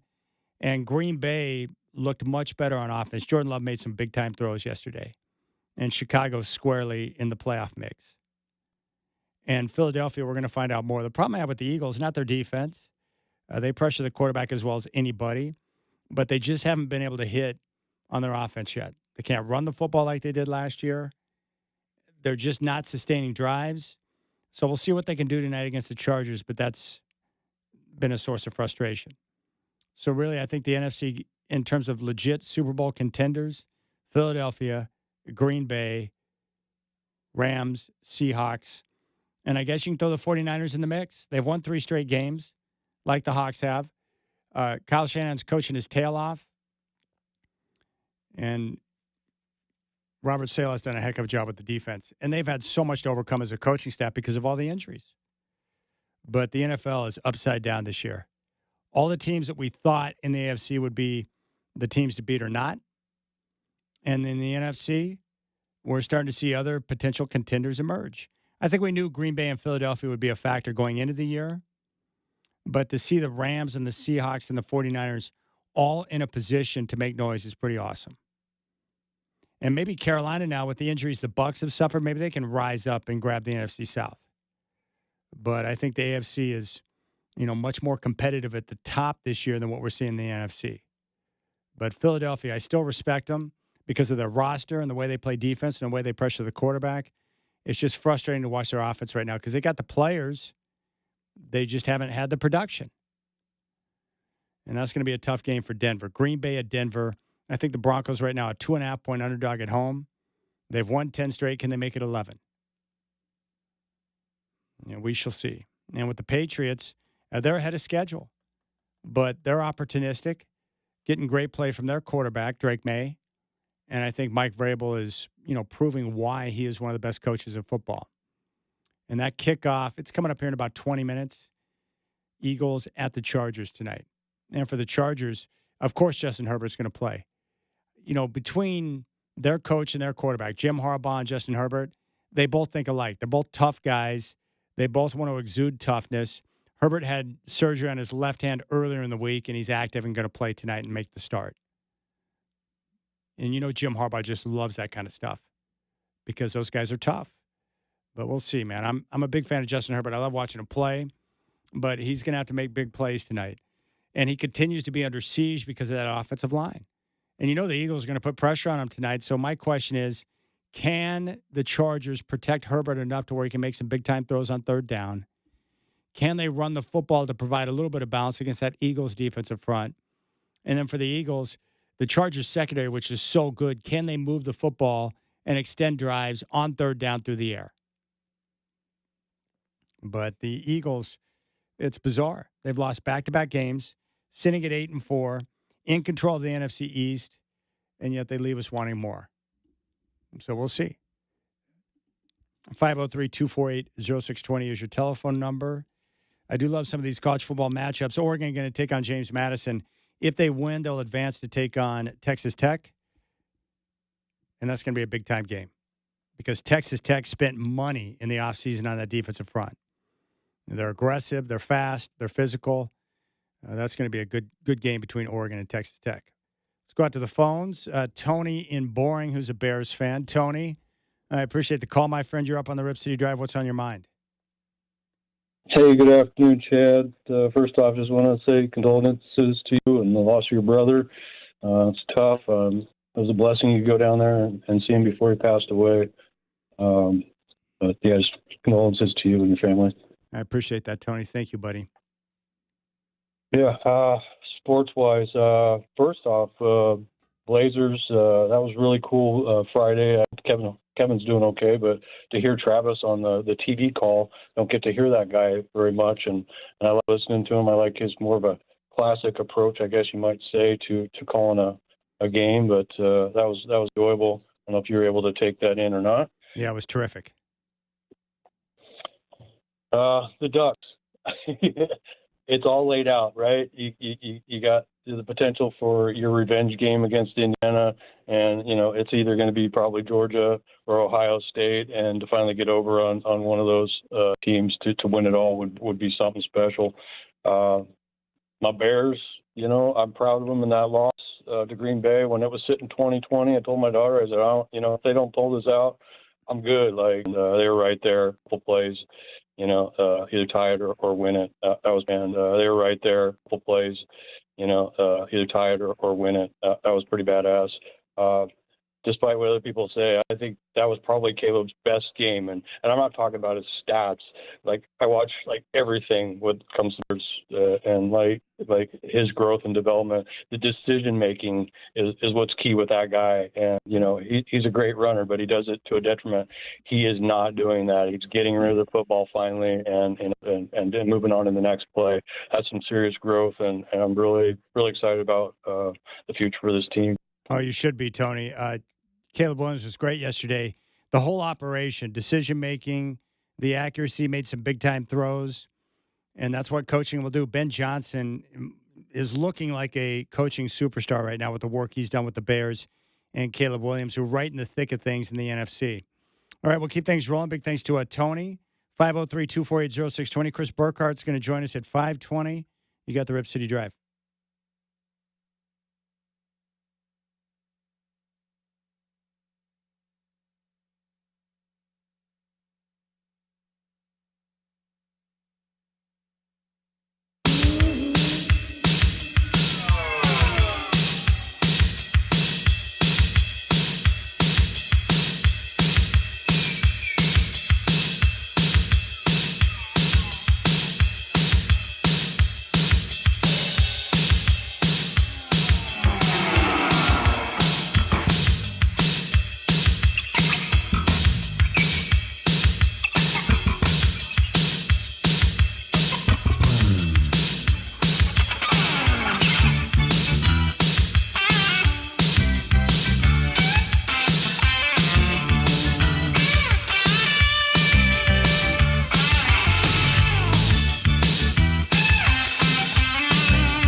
5 o'clock chat here. Monday Night Football on ESPN getting ready to kick off. Eagles are in o'clock chat here. Monday Night Football on ESPN getting ready to kick off. Eagles are in L.A. to meet the Chargers. Philly is favored by 2.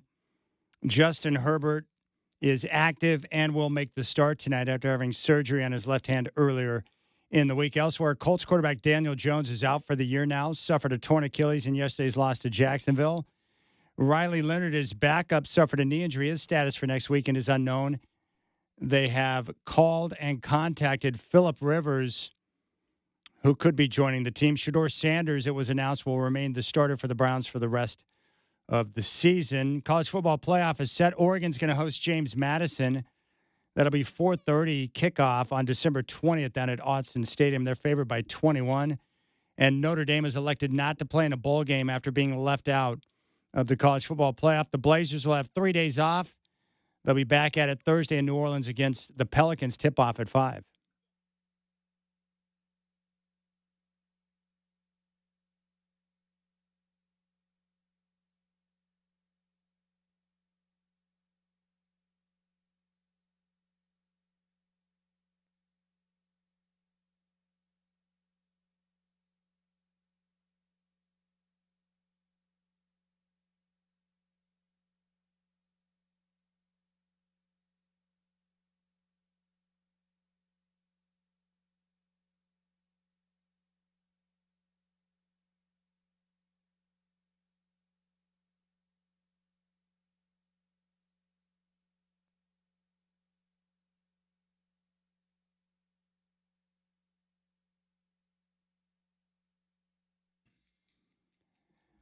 Michael Shacker just informed me he's playing this song for Chauncey Billups because he needs a miracle right now.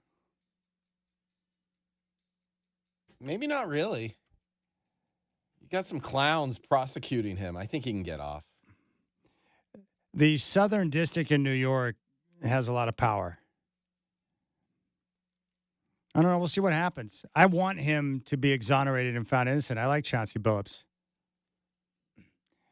You and I may not see eye to eye on Chauncey, but I love Chauncey, so I want him to be exonerated.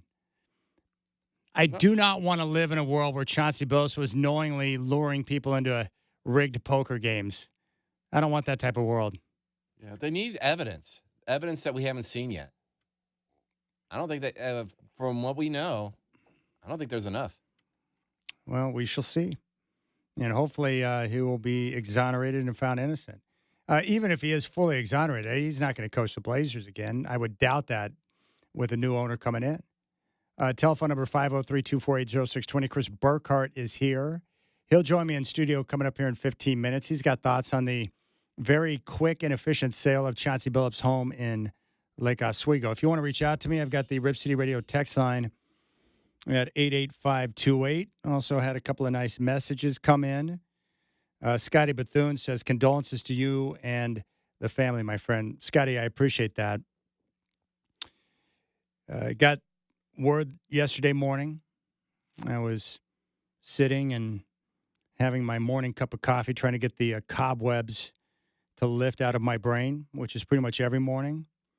And I got the phone call that I knew was coming, but I didn't want to get. And it was my parents calling to tell me that my brother Chris had died.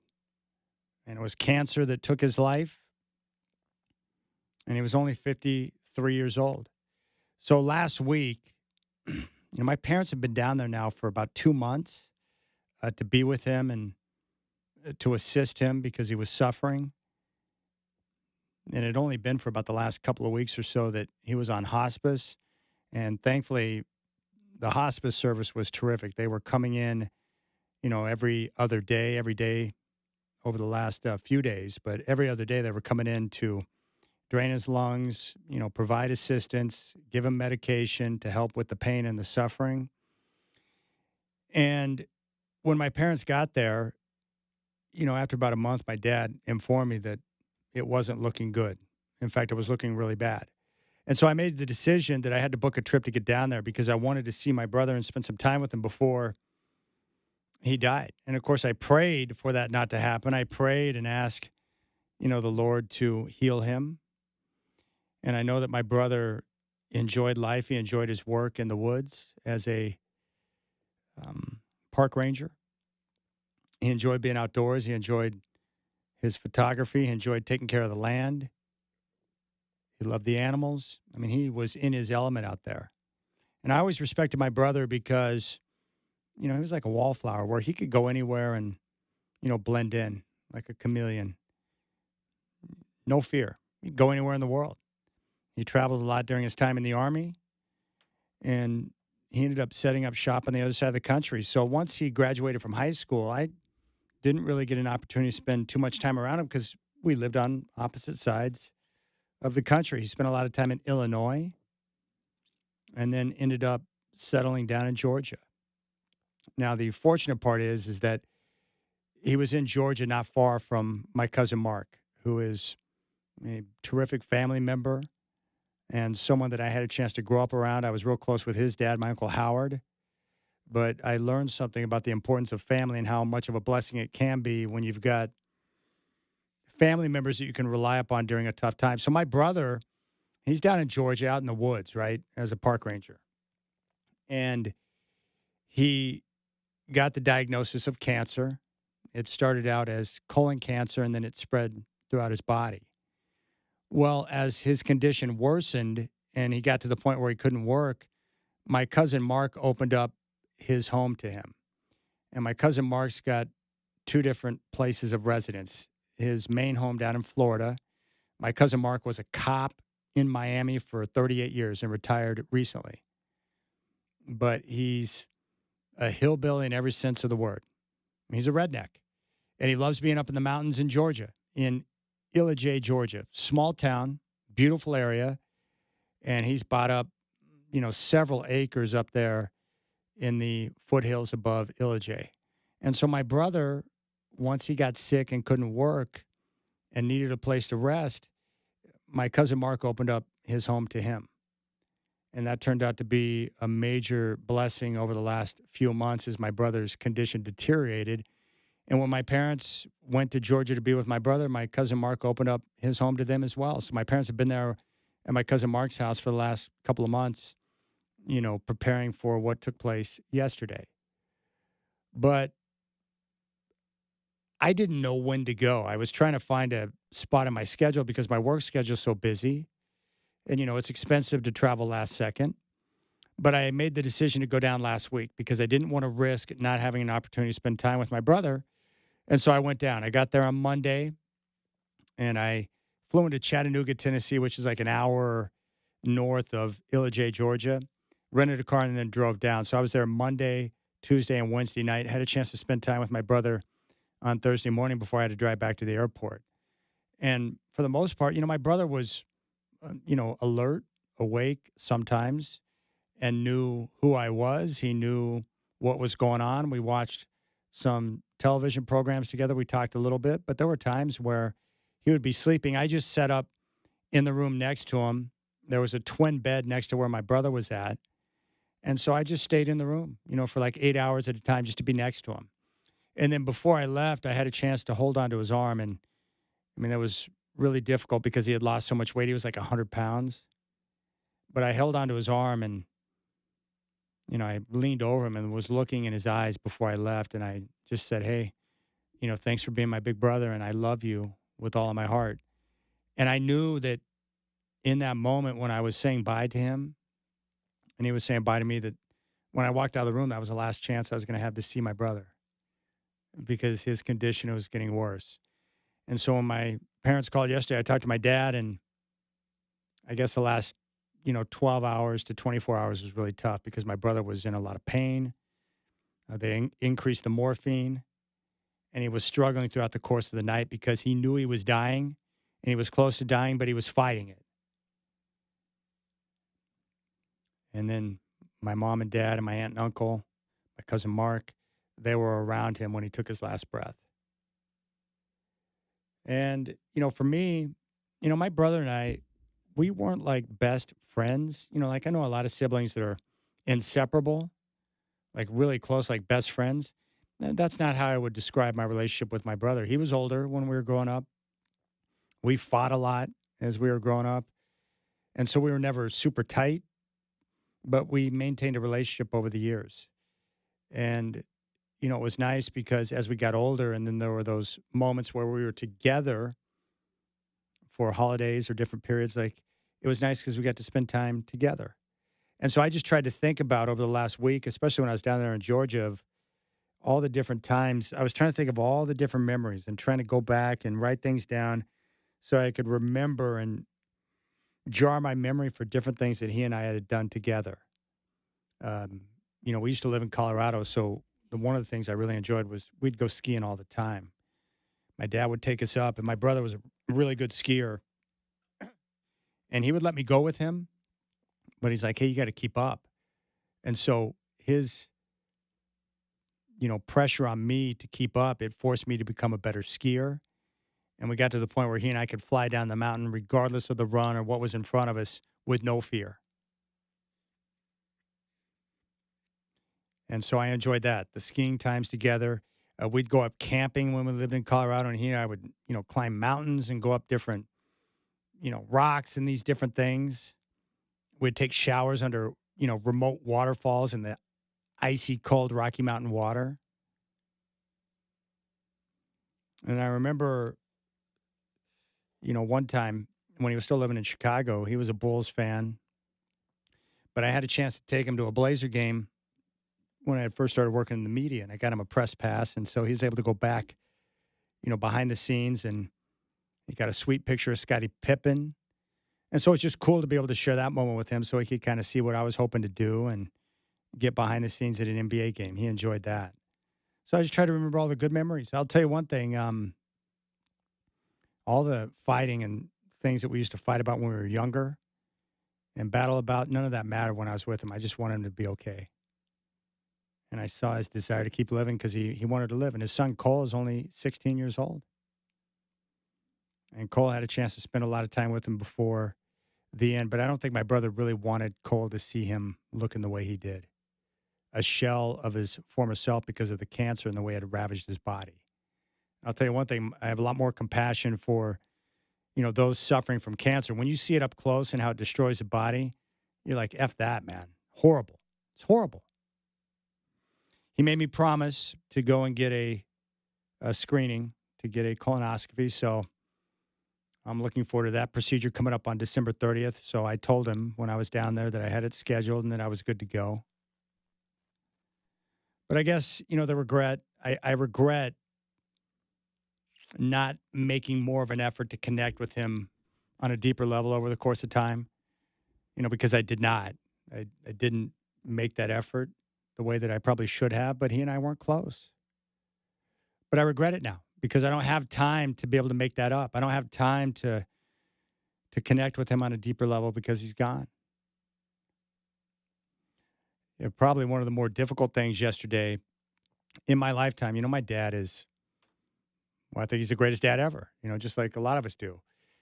But my dad is, you know, he just doesn't talk a lot, or, you know, he's more of a thinker before he speaks, which is probably a good thing. I could learn a thing or two from that. But my dad is not one to show a lot of emotion. And I've only heard him break down in tears twice in my lifetime. The first time was back in 1992 during the summer when my papa, his dad, had passed away. And the second time was yesterday when I talked to him on the phone and, you know, heard my dad break down. I mean, that was tough because that's not something I hear very often. Very difficult on my mom, as I would imagine it is. I was trying to put myself in my dad's shoes. It's like, you know, to have to see one of your children die, that whole process is unnatural for all of us, right? Like, we don't want that. I do not want to live past any of my children. I want them to bury me so I don't have to live through that type of pain. So, yeah. So it's tough. I mean, it's really tough. But I'm glad. All I can say is that if you have a chance, don't waste the time. Take advantage of the time to say goodbye to somebody, to spend time with them. And I'll tell you what, I'm not going to waste any more time. If I have a chance to do something, to experience something, I'm doing it because there's no guarantee of a tomorrow. might come down with a disease. I could die in an accident tomorrow. I'm not, screw all that, man. I'm going to live life and enjoy it because it can be gone tomorrow. But, Chris, I love you, and I just want to say thanks for being my big brother. And I wish you were still here, but I'm glad I got to spend those final few days with you, my bro. All right, we'll keep things rolling here on the Rip City Drive. We'll come back. Chris Burkhart's going to join me in studio, and we'll talk some college football. We'll get his take on the committee's decisions. And I do appreciate all of you. I appreciate your prayers and the love that you sent out to me. I appreciate it. It's a difficult time for my family. It's just amazing to me. When you're younger, you don't anticipate, your brother or family members passing away so young. All right, 503-248-0620. You can hit me up on the Rip City Road text line at 88528. Monday Night Football is kicked off. Chris Burkhart's coming up next on the Rip City Drive.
All right, Chris Burke will be with my bro. I appreciate you. And Michael Shacker, too, everyone. Of course. Time to be able to go and be with my bro. I appreciate you. And Michael Shacker, too, everyone. Of course. That's why we're here. That's why you got a crew that you can trust and we can get this through because there's something that's more important than doing radio, and that was one of them. So I'm very glad you got to get out there. How many siblings do you have? I got 2. I'm the oldest. A younger sister and a younger brother. Yeah, cancer is the devil. It's the devil. It's brutal. Yeah, when you see it up close, it's like, holy crap. Like my brother, I was looking at pictures just a few months before. Like my dad prepared me. He goes, you just make sure that you understand that, and I need you to understand this. And my dad doesn't say things for effect. He's like, whatever you think your brother looks like, it's not going to match up. So when I got to my cousin's house to go in, I took a moment to prepare myself, and I had to I had to focus in. I didn't recognize him at first. It was like, holy crap. It was like 100 pounds, bro. Yeah, it's not a nice thing. It's not pleasant. And to have to deal with that is pretty brutal. Pretty brutal. But it's one of those things. It's tough for you, but it's also tough for them. And I think I was reminded about this, like when my grandpa passed away. Like I was hesitant to go to the hospital because I didn't want to see that. No. But at the same time, like it wasn't about me; it's about him. And I'm glad I went and got to say goodbye before he passed. So yeah, selfishly, before I made the decision to go, I didn't want to go because I didn't want to see him like that. Exactly. I wanted to remember him for how I remember him. But now looking back on it, I'm sure glad I went. But you're right; it's harder on my parents. And you know this, you're a dad too, like I am. I do not want to bury my kids. Oh gosh, no, I couldn't imagine. I told him, I'm dying before you, just so you know, because I don't want any part of that, man. No, brutal. None. Well, I was happy with. Look, I don't like the committee or their process that we don't even understand, but in regard to Notre Dame being out and Miami being in, I think they got it right. I really do. Because you had 2 teams with almost identical resumes, and guess what? They had a head-to-head matchup that Miami won. And for my entire life, the number one tiebreaker in sports has always been head-to-head matchup. Regardless of when it's played or when the game's played, we had a winner. It was Miami, and they got in. Now, with Alabama, the reality is a couple of things here in my mind, Chris. You can't have Ole Miss and Texas A&M get into the playoff but leave a participant in the SEC title game out. I also believe the committee the week before insulated Alabama by moving them ahead of Notre Dame to make sure they didn't get punked out. And that probably has a lot to do with the relationship between the SEC and ESPN. But Notre Dame, in my mind, has no one to blame but themselves. They had 2 meaningful games, A&M and Miami. They lost both. And in the end, that cost them. That's how I see it. What's your takeaway on the final grouping of teams that's in the playoff? Well, I mean, you look at Alabama, and I hate the idea that like sometimes when you win a game or you lose a game and that changes because that team changes throughout the year. Like look at the Florida State loss, for example. Alabama had to start the year. Everyone was riding Florida State after that. Look how good they are. They're going to be a playoff team, and the wheels fell off. But that moment in time, it felt like a really big win for Florida State and all that. Same thing with Penn State. Like teams change throughout the year. And, so I hate like just holding one game over their head all the time. But you also look at the way their schedule played out. Like they would have been in the BYU situation had they lost to Georgia earlier, but they have one win over Georgia. You look at the fact that they beat Tennessee, beat Missouri. I mean, they got a good strength of schedule there. So yeah, they're not going to leave them out whatsoever. I think the argument here that gets interesting, Chad, is look at Texas, right? You have Steve Sarkisian giving you the whole, like, oh, what's the point of playing those big name games?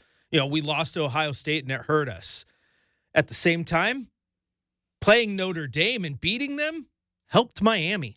So playing those marquee matchups might be the thing that gets you over the hump at the end of the day, too. And I like that better than, oh, well, this team's strength of schedule is better because we have all this evidence to really compare a Big Ten gauntlet of a season versus SEC gauntlet of a season when both conferences are 16 teams. You don't even play every team in your conference. Like, no, we matched up head to head. One of us won. That should be important. Yeah, the stretch that got Alabama in the playoff, a win at Georgia.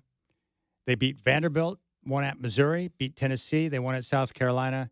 and then topped LSU. That stretch right there is what secured them. And that's a difficult schedule, a tough slate. Same thing with Oklahoma, who got in. Their schedule was brutal, and they were able to navigate it enough.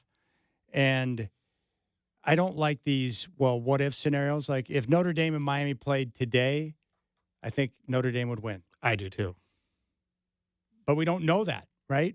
They already played a game. We had a result. We don't know how it would play out until the game is played. Well, the thing is, if we're going to play what ifs and this and that's going to be how we decide the bracket. Well, guess what? We're not playing non-conference games. We're not even playing conference games anymore. The season starts in December, and we're just going to have the 12 random teams that we want play, and that's your college football season because we think these teams are good.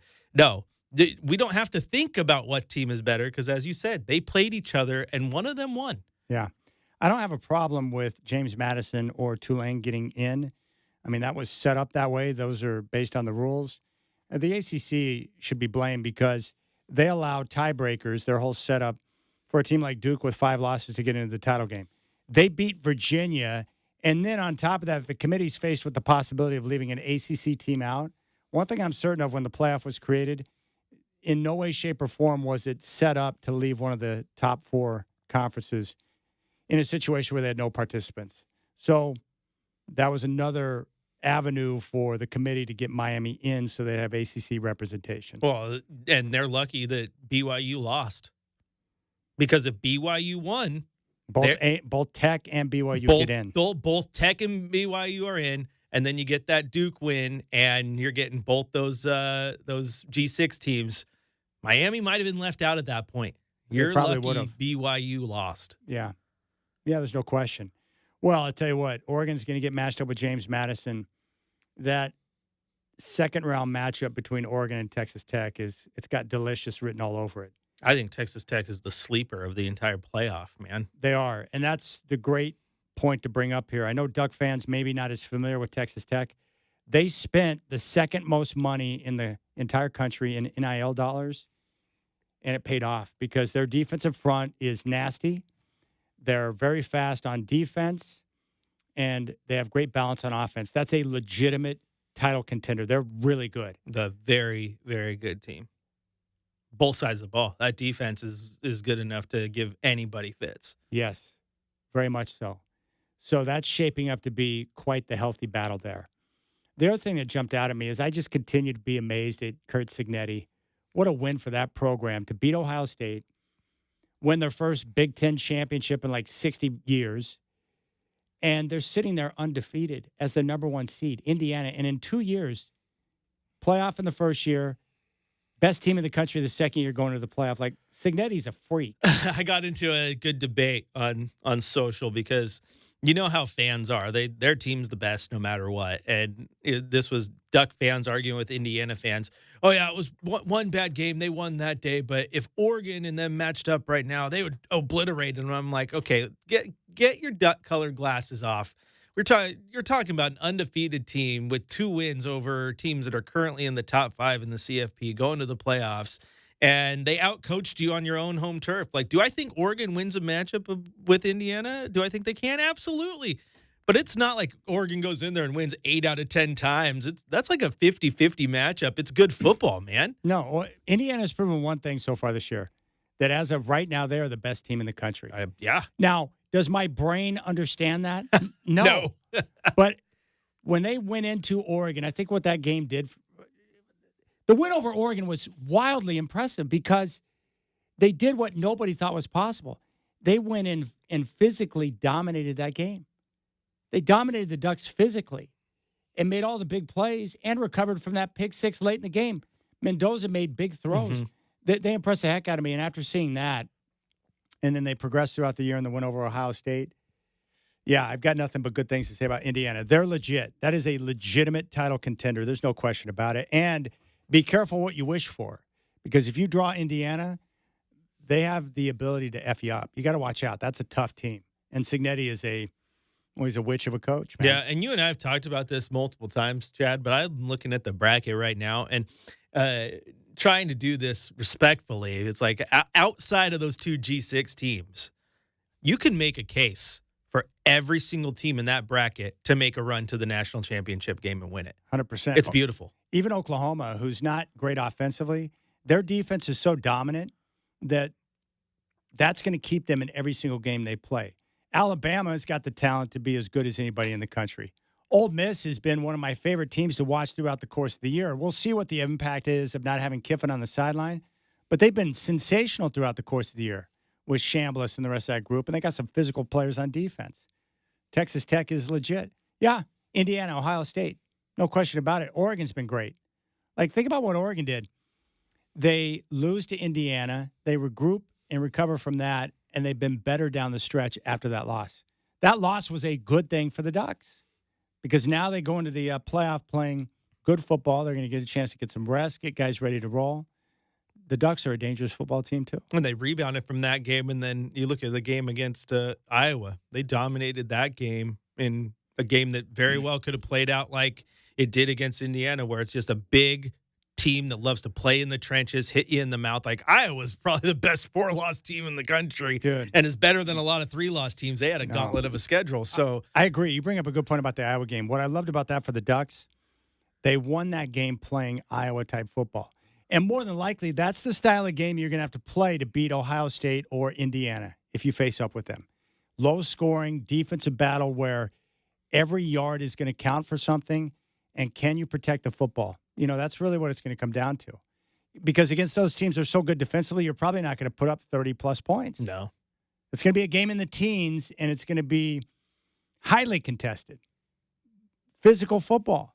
But Lanning has constructed this team to be able to deal with those type of battles now. And I think the Iowa game did show us something like that. Even the way their defense kind of locked down on Washington and the way they were able to make plays to get the win there, that was key. And I had Joel Gunderson on last week when I was filling in for you and asked about how I think this is Dan Lanning's best year as a coach, despite the fact that he took the loss, and despite the fact they're not ranked number one like last year. But to take that loss, rebound from it, the way they won games in so many different variations, there was a blowouts, there was the knock the snot out of you type games, to do it with only like 4 healthy receivers for half the season. It's a good coaching job. Would you take Indiana and Ohio State or the rest of the field to win the championship? I'd take the rest of the field because I think everybody has a chance. I mean, we're sitting here in a playoff right now where Georgia's number 3. Like Alabama's number 9, and they're good enough to win. It's a crapshoot. Boy, Georgia, you're right. They're not getting all the attention. Don't sleep on them. That defensive performance against Bama on Saturday was impressive. Very. And Kirby Smart's a nasty coach. Yeah, they're good. Georgia is a problem. Yeah. It's like we're not even talking about like A&M, whose talent-wise matches up with anybody on paper. We know games aren't won and lost on paper, but they match up well with anybody. Yeah, let's go ahead and let's gaze at that situation there with those, potential second-round matchups, that we could have in the playoff. I love this bracket so much. So we would expect Oregon to beat James Madison, so you get Oregon and Texas Tech. Awesome. Alabama or Oklahoma taking on Indiana. It's a good game. Ole Miss is likely to beat Tulane as a 17.5-point favorite. Ole Miss and Georgia, nasty. And then Miami or Texas A&M taking on Ohio State. Like, all of those matchups are just tasty, my friend. The playoff is awesome. No, it really is. And you look at Ole Miss. I mean, 11-1. Their one loss to Georgia, and it was a one-score game. A game that they had in hand until Georgia rattled off 17 in the fourth. So, yeah, there's good matchups ahead in this bracket, Chad. Huh. My goodness. And It's all really just pointing towards the inevitable Oregon versus Miami national championship game that would be very, very poetic. Boy, how great would that be if you got Oregon and Indiana to match up in that semifinal game? How good would that be? That'd be awesome. I'm telling you what, though, the more I look at this, I know they would never do it because money speaks way too loudly. Yeah. But especially if, they go to the 16 team, every single game should be on campus until the national championship. They need to do it. Get rid of the bowl games. Why? Yeah. They're trying to hold on to the bowl games, which is stupid.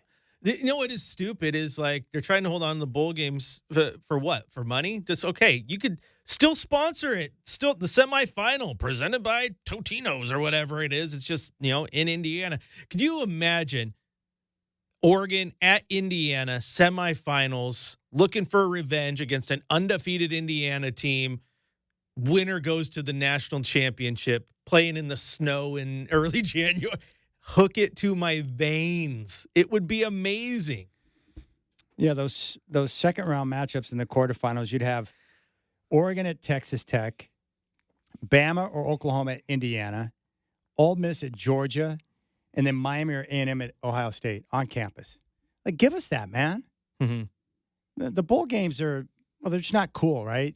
So it's not the same type of atmosphere. Yeah, I think it's dumb too, Chad, when you have those 3 rounds of having to go and do that travel. That's early travel, the hotels, everybody's got to get there early because of it's the bowl games. You have to do all your normal bowl game festivities. No, it's quarterfinals, man. Fly in on a Friday, play your game on Saturday, go home. I think you screw the fans too because it's an expensive endeavor to travel around the country to follow your team in the playoff. Miami, then the Fiesta and Peach Bowls, and then you're going to go, if you go to the national championship, you're back to Miami, then the Fiesta and Peach Bowls, and then you're going to go, if you go to the national championship, you're back to Miami. Who can afford that as a fan? That's absurd. No. But if you play all home games. Yes. All right. That's the way I'm to with do you it. on that. All right, we'll keep things rolling here. Rip City Drive. Courtside Monday coming up at 6. You got the Rip City Drive with Chad Doing on your home of the Blazers, Rip City Radio 620.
Their offensive line has been so beat up, Chris, that it's hard to watch him play. He's out there with a. Their offensive line has been so beat up, Chris, that it's hard to watch him play. He's out there with a hand that was surgically repaired on a left side on earlier this week, and he's out there playing Monday Night Football. I was just going to say, it's not just their offensive line that's beat up. He's beat up. Everybody's beat up on that team. Oh, my goodness. And there he is. Looks like that was an incomplete pass. And the Chargers are going to have to punt. The L.A. Chargers lead 7-3 right now, first quarter at SoFi down in Los Angeles. Yeah. Well, I'm excited about the playoffs. I have no idea who's going to win the national championship, but it's going to be fun to watch, man. Good teams. It's going to be good football. I like the field even better than last year's field. Yeah, it's just they do have to figure it out. Here's the thing. You talk about the committee making the right decisions. They did. And you rightfully said, don't blame JMU and Tulane. It's not their fault. Nope, they did. They took care of business. At the same time, if you want to have a playoff that has the 12 best teams in it, respectfully, that's not JMU and Tulane. Like they're not favored in any matchup against any team ranked ahead of them right now. No. And so that's the only bad part. Like JMU should be excited. They're in. They have a chance. But realistically, how many of those fans are excited to go to Autzen in the middle of December against the top 5 team? Is Tulane really excited to play Ole Miss? A little bit of a different game. Tulane might be able to shock someone for at least a half. You know, they don't have Ole Miss there, but the talent gap's going to show itself. Now, when you get to the expansion, maybe you get to, 24 teams like the FCS does, then yeah, absolutely. That Cinderella story, you're ranked 20th, you're in, have some fun. But when you're telling me you want to have the 12 best teams, unfortunately, you didn't have the 12 best teams. And what do you got coming up on courtside tonight? Blazers with a bit of a break now before the next game on Thursday in New Orleans against the Pelicans. Well, I think we might talk about the Blazers, right? That's the core of the show. You talked about it a little bit with Sean Highkin today, and I talked about it pregame yesterday. I think we're going to dive back into it. Is right now, Chad, this team is pretty much where people expected them to be. They're a play-in team right now. They're in that conversation. They've racked up some losses here. They need that win against New Orleans. You don't want to go 1-4 on that road trip. But the fact that they're in the conversation still for a play-in without Matisse Thybulle, without Blake Wesley, who had much more of an impact than we thought, without Drew Holiday, who is their only healthy guard, without Scoot Henderson, who hasn't played yet, large stretches without, Shaedon Sharpe nursing injuries, Robert Williams not playing back-to-backs, et cetera, et cetera, et cetera. I think they've been playing their tails off. And I think that when you get to the point where they start getting those bodies back, Drew Holiday should be back here shortly.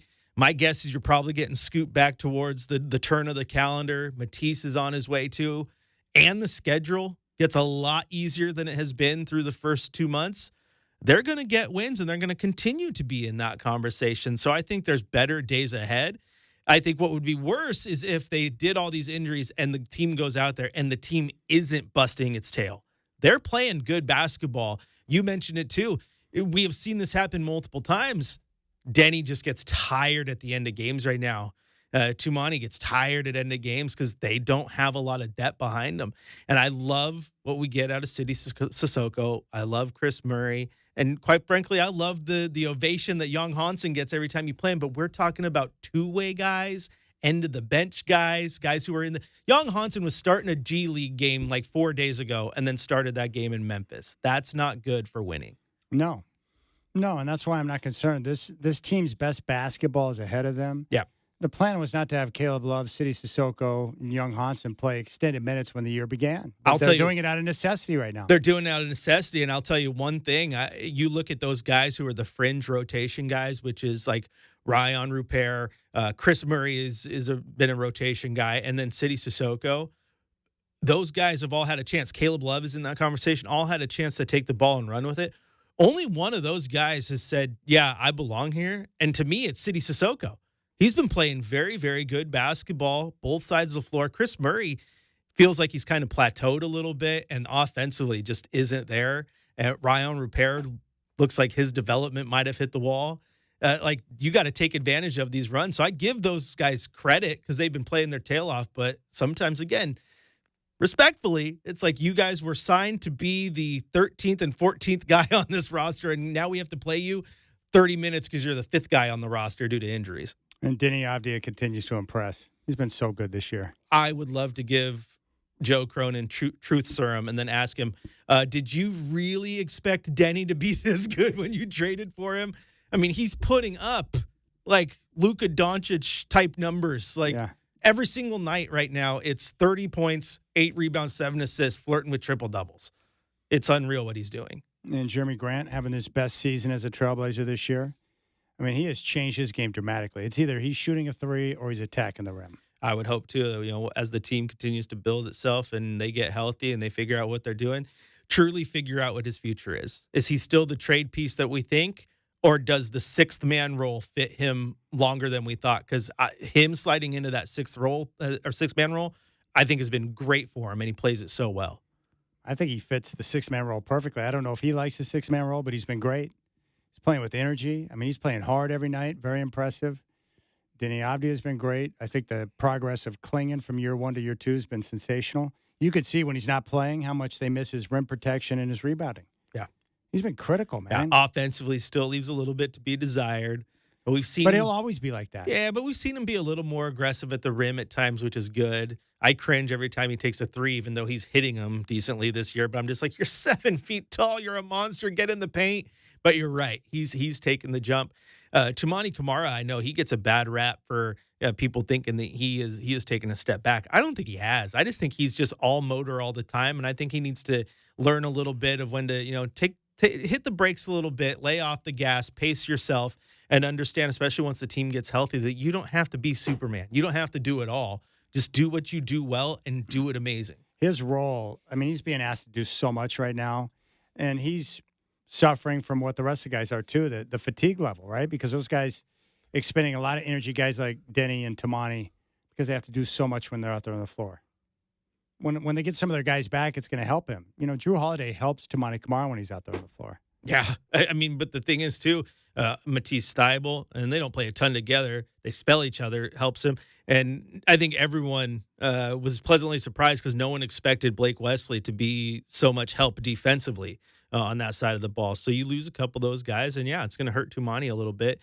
Not to mention, Tumani Kamara is still tasked with guarding the best guy every single night, and that is going to be hard. The best defenders in the world can put together the low light reel of all the times a game winner was hit over them because they are in that position every single time. You can't block every shot. I always forget about Matisse Thybulle with the guys who are out, but they miss him too. They really do. I think Tumani Kamara is great defensively, but when Matisse was healthy, you're like, yeah, that's a different level. Like, he is a legit first-team All-NBA defender. All right, tomorrow, Rip City Drive at 3. Alex Brink will join the show. We got Trailblazer Ticket Tuesday. We'll do it at 5 o'clock. Big thanks to Michael Shacker. Chris Burkhardt's got Courtside Monday coming up next. I appreciate your love and support. You guys have a good night, and I'll talk to you tomorrow at 3 here on your home of the Blazers, Rip City Radio 620.